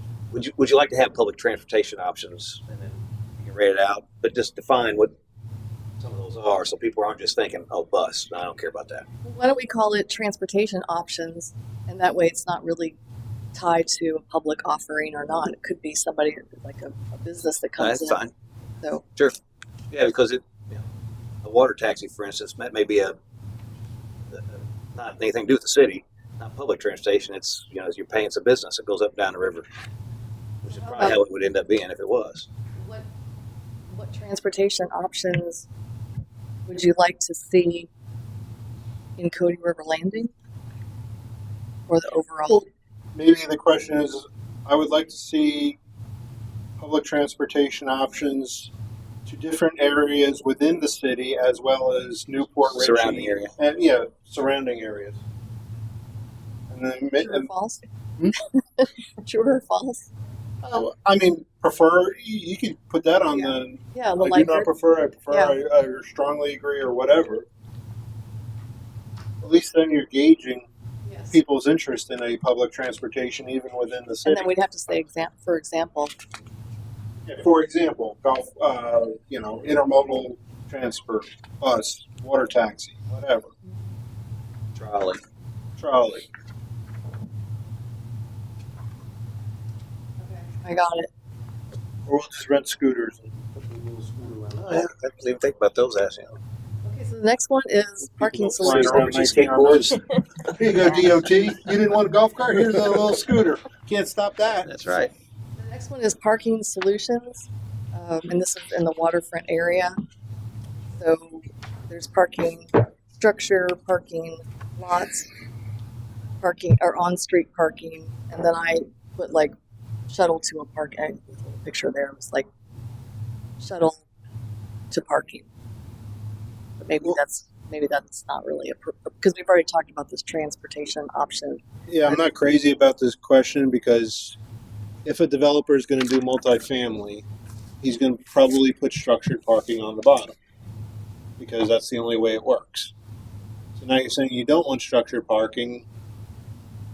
I don't allow structured parking now, so I can't even put And even though parking lots are what everyone's used to in Florida, utilizing them to a large extent in your most valuable area is probably a waste of good space. So maybe you don't want to. I mean, to me, maybe is the question is, do you want to see more public parking within the respective areas, or even just really the waterfront or the adjacent waterfront area, as opposed to the how of getting there? Because, you know, a parking lot's $9,000 a space. Structured parking's Well, at least. $29,000 Oh yeah. a space. You know, it's how much. I'm not done yet. I cut you off. No, you finished. That's why I'm back. Yeah. So, I mean, maybe how much public parking do you want to see as opposed to the how? Because if we start saying people don't want structured parking, then, you know, all development in there is going to be off the. It's the only way it works financially. I didn't have a problem with the question, and the reason being is that everybody's want some kind of parking. You got to be able to Right. park, right? So it's not a Yeah. question whether you want parking or not. What type of parking you want? You want to park in a parking deck? You want to park in a parking lot? Do you want to park on the street? I mean, I thought it was okay. Yeah, but a thing is- developer has to provide parking for what he's doing in whatever he's building. He has to provide the parking. But if he knows, maybe I don't know if they would see this necessarily, but if they know that there's a very high tolerance for parking lots as opposed to parking structures, when they develop their property, they would make it so that there was more on. I think this is a Granular public. It's a public parking option. Yeah, I think this is more of a public parking question than Because the developer's going to come in, and if they need to be able to park their development, they're going to figure out if it's surface or if it's probably going to be in structured parking under a building.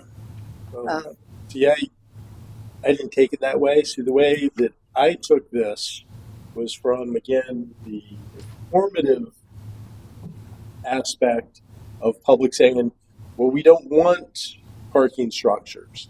So council then would take that and say, okay, we have to write a code that disincentivizes parking structures and incentivizes parking lots, surface parking.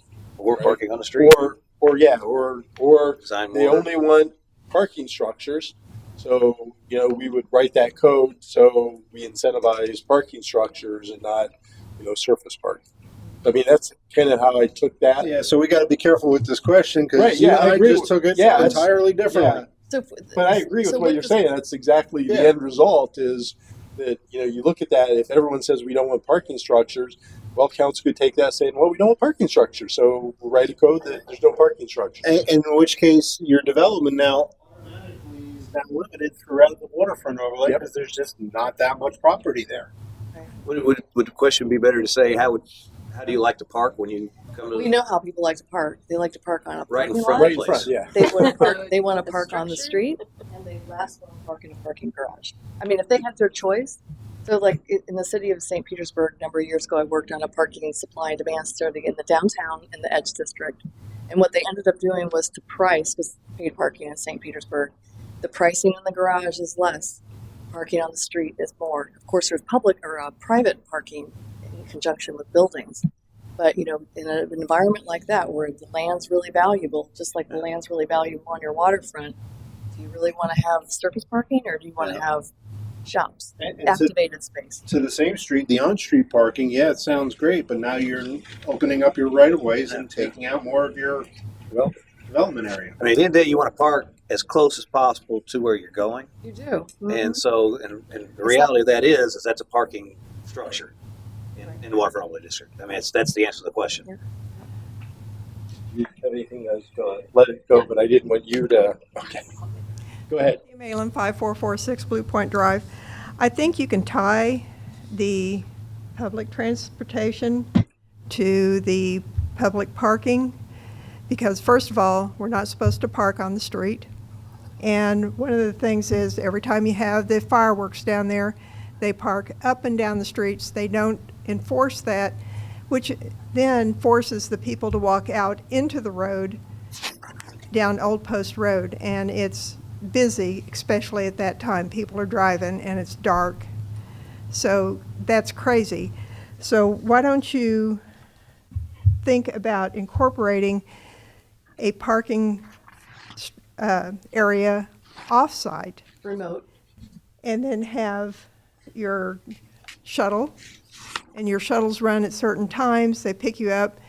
I would ride a shuttle. I would pay to ride a shuttle, jump over to Newport Richey, have a drink, jump back. I don't have to drive. I'm good. I'm kosher. You know, I walk down to the waterfront, yes, but it's almost like I take my life in my hands sometimes, walking on the side of that hill and the way they go up and down the road on Old Post. So there are things that you could do to tie these two together and make it more acceptable in that aspect.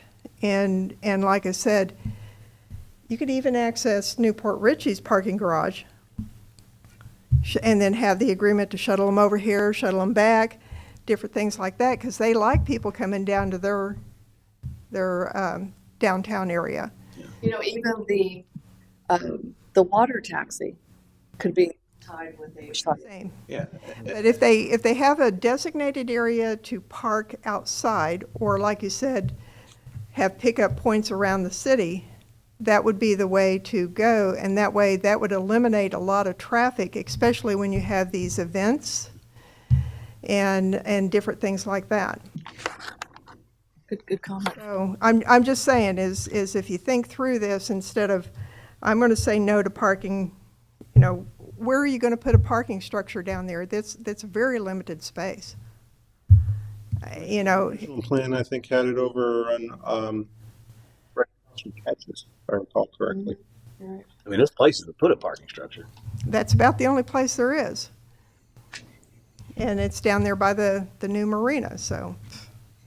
But, you know, those are things that, I mean, I think if you tie a couple of these things together, it'd make more sense. There is a linkage between, if you're not driving to the waterfront district, you know, you need to have a shuttle. And if you're using public transportation, you're going to need to have, you know, it's not necessarily going to be able to drive you everywhere inside the district, so you need to have some. So Yeah, and you need to have a designated place to park when you're coming out from outside of the area. So I would caution this because the problem with public transportation is it sounds nice until it has to be paid for. And having been places that have done the surveys, it's like if you say, okay, how about a free shuttle? Now, who's a free shuttle free to? It's free to the people who ride it. It's not a free shuttle because it costs money. And so if you ask the question, are you willing to pay tax dollars for a free shuttle? You get a different answer than, you know, do you want a free shuttle? And the same thing with like a water taxi is that if you say, hey, would you like a free water taxi? Everyone will say, I love a free water taxi. But you say, if you want a public funded free water taxi, that changes. But wait, it's the same way as you go, would you pay $1 for a water taxi? Would you pay $5 for a water taxi? There's a point where people say, well, I'm not going to pay $10 to go from point A to point B because I could walk there. Or I could get my car and it costs less. And so what concerns me about this is morphing into a bigger question that if you don't ask those questions, you get people saying, well, yeah, we want the shuttle. But once you go back and say, okay, we're going to do the shuttle, and council says, okay, we're going to pay $30,000 a year to do the shuttle, then we have a council chamber full of people saying, we don't want you to pay $30,000 of our tax dollars to pay for a shuttle for people from Newport Richey to come here. Right? So, I mean, Well, we you got have to be to- careful of. When you get to that step and you have this preference on the table, then you need to evaluate it. Yeah. You know, it's not like a promise. It's Yeah. just let's look into it and see if it's something that we can afford, or if there's another way. Maybe there's a private provider. What is the value, though, to council on that in this planning study that we're doing effectively for development in that area. But I think you could really charge a couple of dollars per trip. And that would be worth it because if I'm paying for parking somewhere, that saves me from paying for parking. And again, it's $1 or $2 to the person that's writing it, but at that rate, you don't pay for the provision of it. So it's a different public policy question based upon perspective. So, for me, I would, I've been to very large cities and I prefer to use public transit than to drive my car because it's cheaper, right?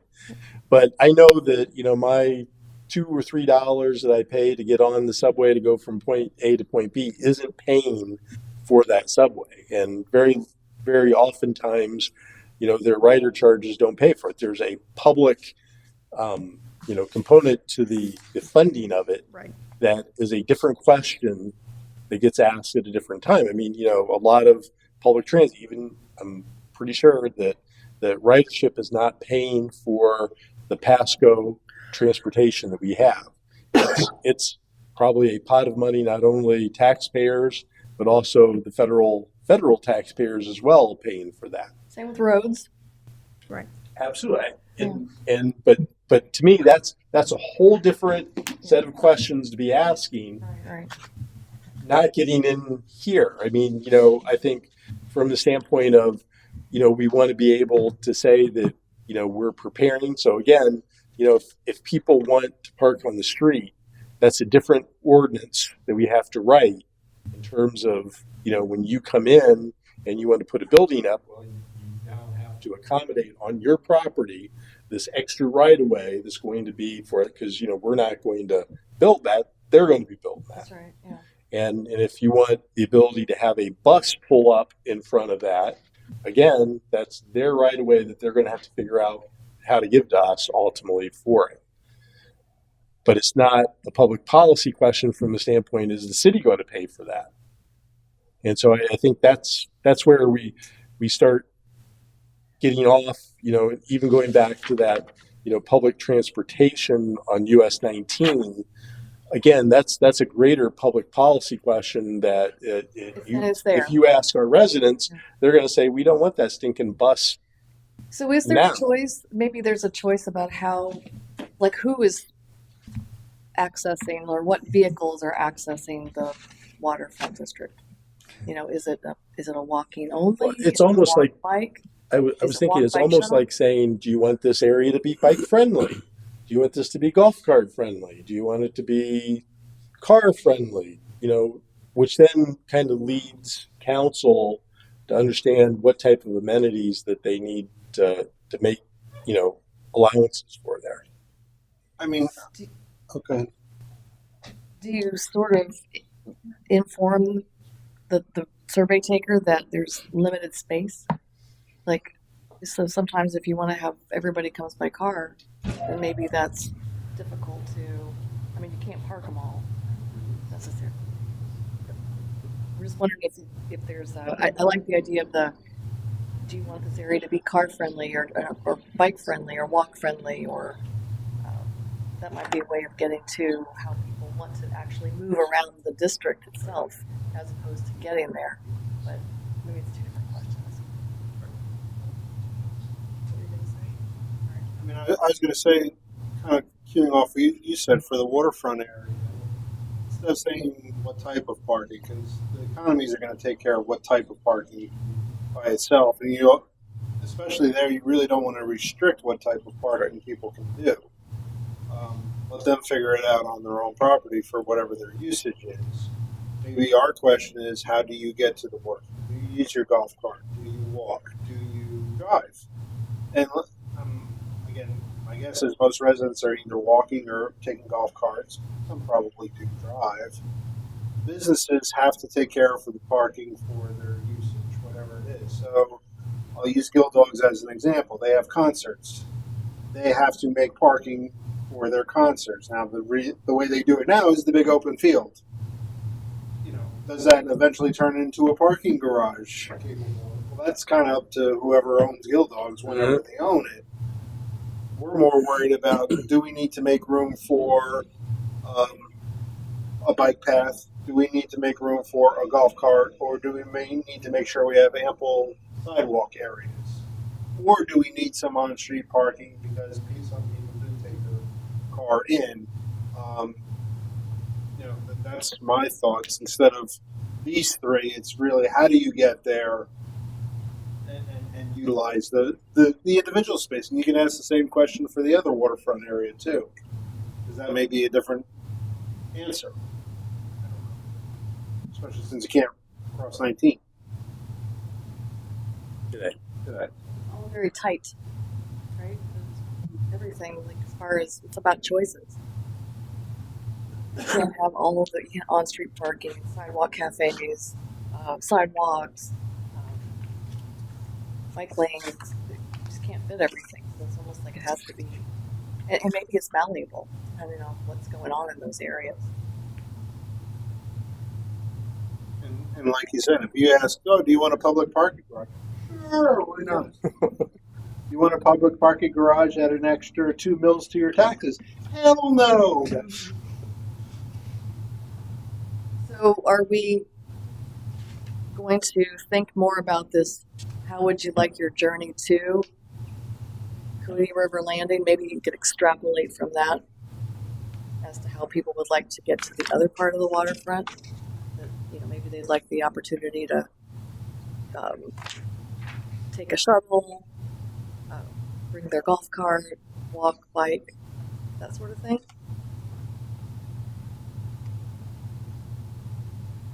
Or how do you want to move around in the district once you're there? I think it's safe to say that we should strike the question on parking. Yes, we'll do that. We need parking, for sure. Well, you're going to get parking. Yeah, because And actually, the your water- zoning already requires parking. Yeah. And it anticipates a structure, I Yeah. believe, in the waterfront overlay district.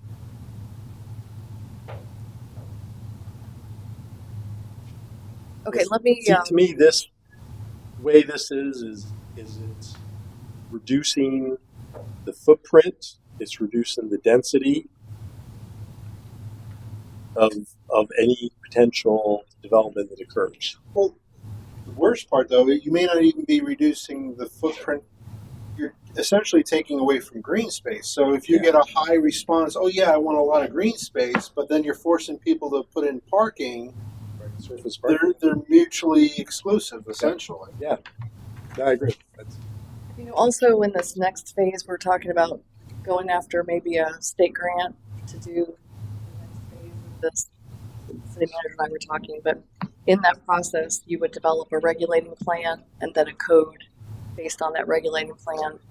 If you did something that was more form-based, you actually could lay out what the street, the A street, the B street, the C street, and that way you could actually show, that's a second opportunity for the public to be involved.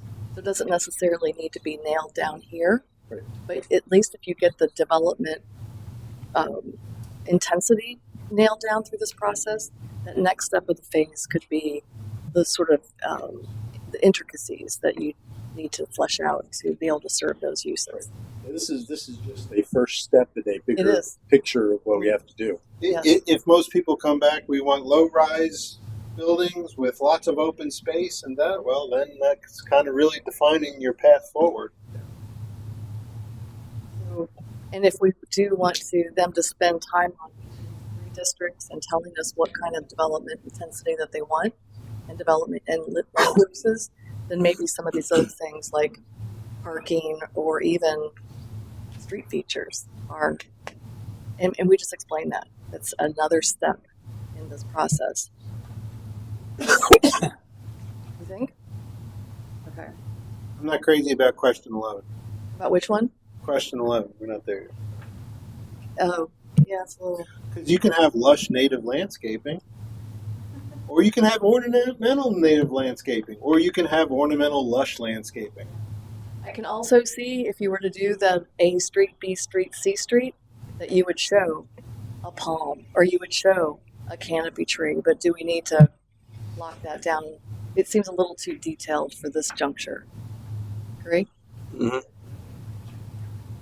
And then the next one is, Unless do you want a lot of landscaping? Yeah. Okay, there you go. well, I think usually in streetscaping, people Yeah. think, do you want palms or do you want canopy?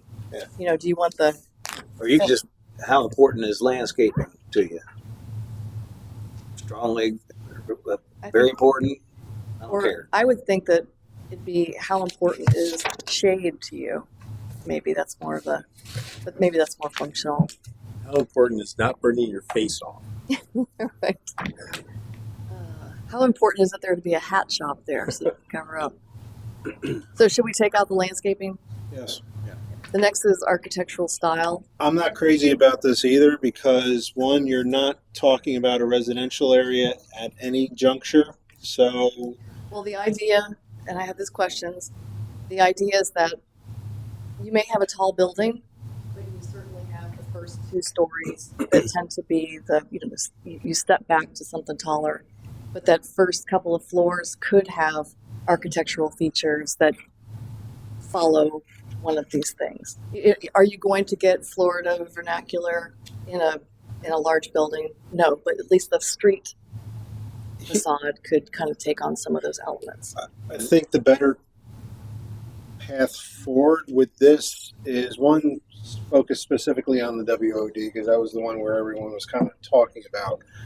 I know originally everyone was talking about a fishing village. Yes. Maybe talk about a fishing village versus a contemporary whatever and get that. So instead of these 4 houses, get fishing village versus whatever the other solutions were. Were there ever any images of what fishing village was? Yes, they did generate them when they were actually doing the drawings for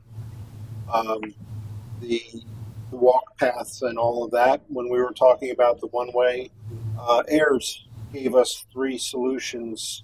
There were a couple themes in that. Yeah, there was different themes and different ways. So we have that identified. Okay. Actually, I think the CAC, and you may know, didn't the CAC do a survey already? What they wanted to see in the waterfront? Was it a fishing village or I thought CAC kind of did a survey to that extent. Well, that would be. Linda did a survey. They did? Linda did a survey. Linda did survey. And I don't think it included the outside look, the facade. Yeah, we were. I know. Remember, it was just targeting on the streetscapes and the boardwalk and how that theme goes. Maybe you want to expound upon that a little further with the architectural of it, but thematically, you're not going to want to put fishing village streetscapes and contemporary buildings in it. But I know they had that conversation already. Well, it's stipulated within the WOD that that's. Yeah. Yeah, it's a fishing village type.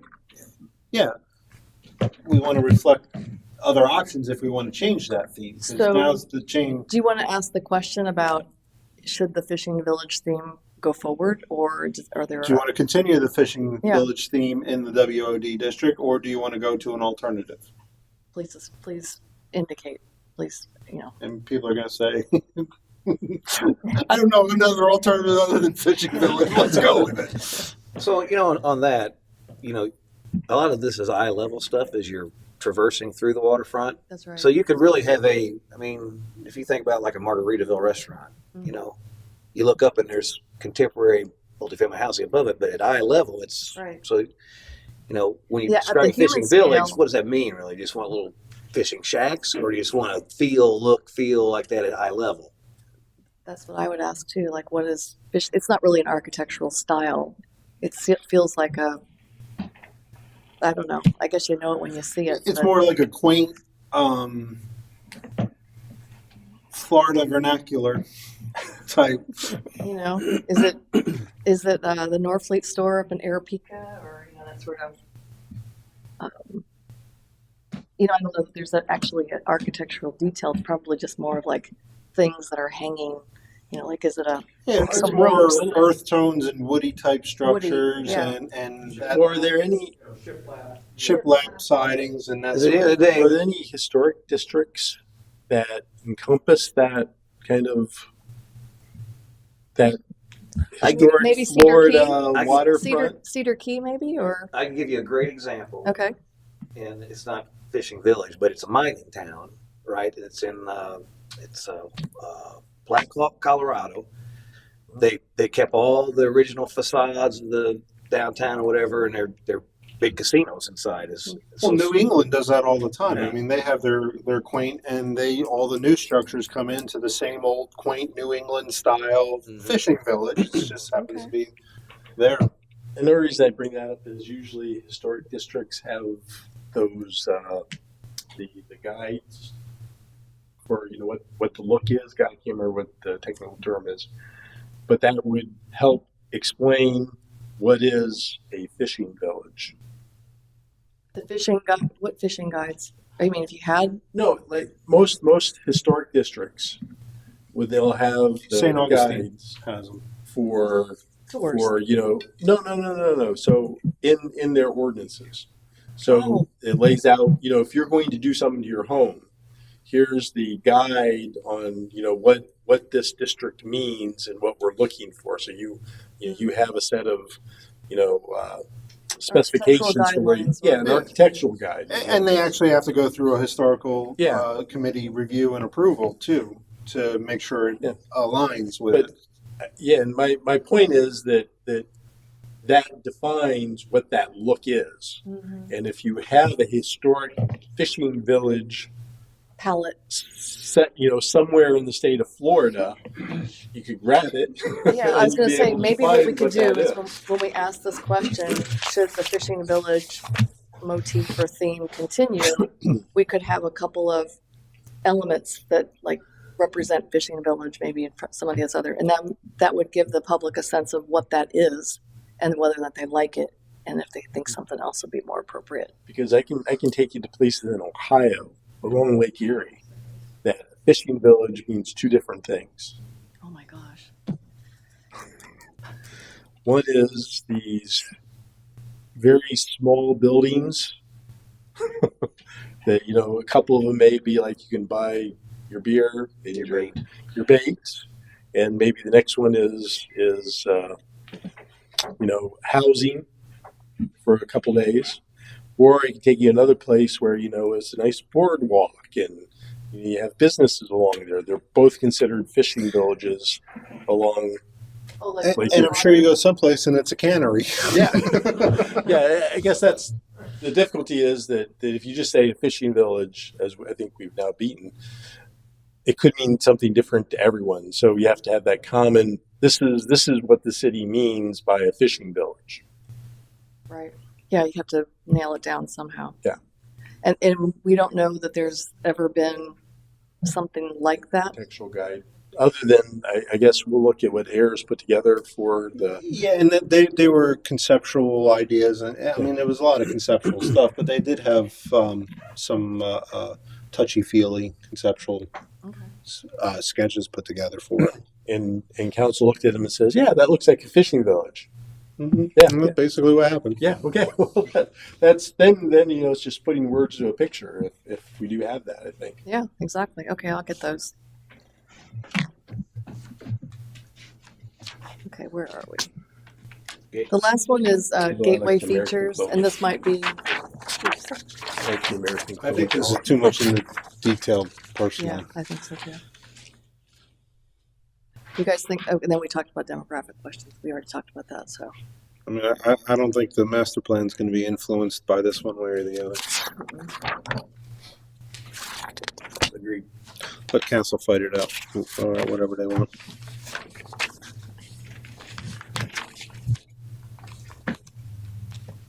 Okay, so I will go back and put this into shape. We have just a couple days. We want to get this. So if we have the community open house on the 30th, does that sound okay? That would give us 3 weeks from this Thursday to get this massaged, put back together, uploaded to the SurveyMonkey site, and then Sal's going to help us put it on the website. Is the workshop after you've compiled all the responses, right? So we're going to have 3 weeks prior to the workshop, and then we're going to have the survey also open a week afterward, so that anybody who missed out, I mean, they could take it at the open house, but if they wanted to go home or they wanted to tell their neighbors, hey, we need to do this, so we'd have it open for a full 30-day period. Because you said the website was going to go live on tomorrow. I don't know if it's Thursday, probably. We're not going to make it live until we have the survey, because everything says take the survey, all of our flyers and things. So how come the workshop is so far into the month? it's Thursday would be 3 weeks. So this Thursday would, if you count out 3 weeks, it would be the 30th. And at the workshop, they have an opportunity to take the survey as well, I guess? They can.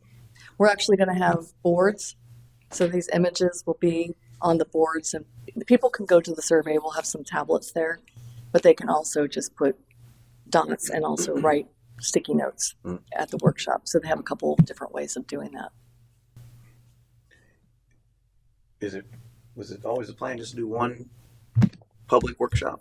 There's actually, so in early June at a city council meeting, there's going to be a feedback. So what we learned through. Right, what we gathered, all the information was Yeah, gathered. Right. and that will also be a public input opportunity. The survey is designed, or is the thought of the survey is to take place at having multiple meetings. So this gives people, So one opportunity to come here in person or at your leisure on the website. I mean, You can come in originally we were person, talking or you about, can participate in line, or you can do both, or online, or you can do both. So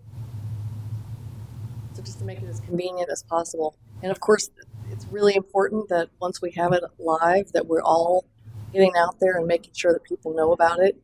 So we'll be using social media, press release, calling up our friends, saying, get the word out. I was Far enough been out they thinking can we could do schedule. little, Okay. maybe we could do some little business cards just with a QR code. Oh, I have a question for you. So when we tell people about the survey, do you want them to go to the website and click on the survey, or do you want them to go straight to the survey? So right Straight now to the we have a survey, website, and we can have a QR code that takes you to the website, and then you'll see right at the top, take the survey. But that way, at least they would have the benefit of getting some background without putting all that in the survey. I don't know how you feel about, is it one more step that you potentially lose them, or do they benefit from, if they want to read, they can read a little bit too? Are you talking about saying to the city website? Or yeah, because there'll be a page on the city website. that you click to go to the survey? Yeah, so the QR code that she's talking about, QR code Take will the city take you website. to the page on the city website for this process. Oh, okay. And then So- on that page, they would, Yeah. and they would so- go to the survey. So When it they're ready, wouldn't, they have to get it wouldn't take you to the city website, and then you have to find where it goes. Gotcha. It would go I think it might directly- be better to have them go to the city website, because they can go back to the city website as information is posted. It's almost like that's the one-stop shop. It'll have the survey link. Later on, it'll have documents, so it could have sort of a continued life, but we get people used to using that URL and finding, or at least knowing that that's where all the information lives, because we typically put the documents, flyers. How about, let me ask this question, because I love to throw monkeys in the works. How about, I'm just afraid of, you're taking them to the website, then they get lost, or then they get tired and They they could, don't want to fill yeah. it out or whatever. Maybe take them directly to the survey, clear, concise, compelling wording on the survey questions, but you can always put for further information, then take them back to the website, then they can bounce back and forth. So, Okay. for instance, I don't understand what multifamily or mixed use multi-story is. After reading brief scenario of it could be all of the above or however you do it, if you're still confused, here's the website type of thing. And then have that further. So instead of, if they can't figure it out from the bullet points, then at least then they can go to the website for further information and do that with, in some context, with all the questions. And that kind of further explains it if they're still confused.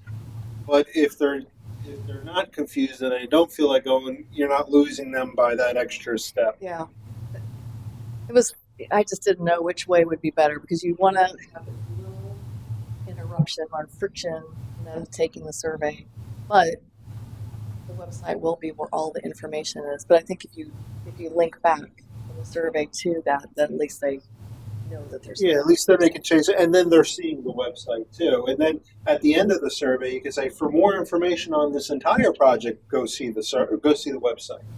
And then at least if they want to spend the time, then they can start chasing it all the way through and finding it. Just in a navigation process, if I pop out of the survey, make sure that they go back in where they left off. They don't lose what they've done. Yeah, we'll have to check to see There's how there's Yeah, can it open another window and whatever. There's several ways that handle it. Yeah, I think you can. I've also been to you jump out and then you start all over. Yeah, That would well, not be that's- good. yeah, that would not be the preferred path forward. No. Can happen. We'll test Well, there's that for nothing sure. more frustrating than that too. Well, thank you. I appreciate it. I know. Thank you. I know it's That's it. That's all we had to do. well, we had some more to do, but I don't know if you want to. Well, yes, really we can motion to table that if you want. Motion to table item number 2. I think that would be the most Motion, sane do I thing to second? do. I second that. All those in favor? Aye. Opposed? Okay, table. When's the next meeting?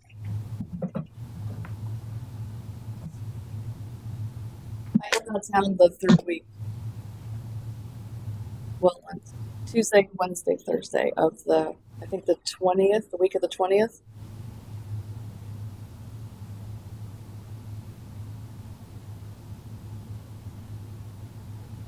You're out of town the week of the 20th, or are you suggesting the week The of the 20th, I'm out of town the 21st, the 22nd, and the 23rd. What about the 16th? And then we've got the workshop on the 30th. Yeah. What about Next week, next week, Monday, 13th? we can do that.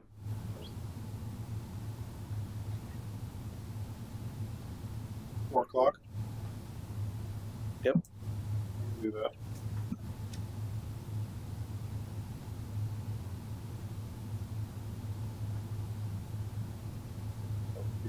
It's good.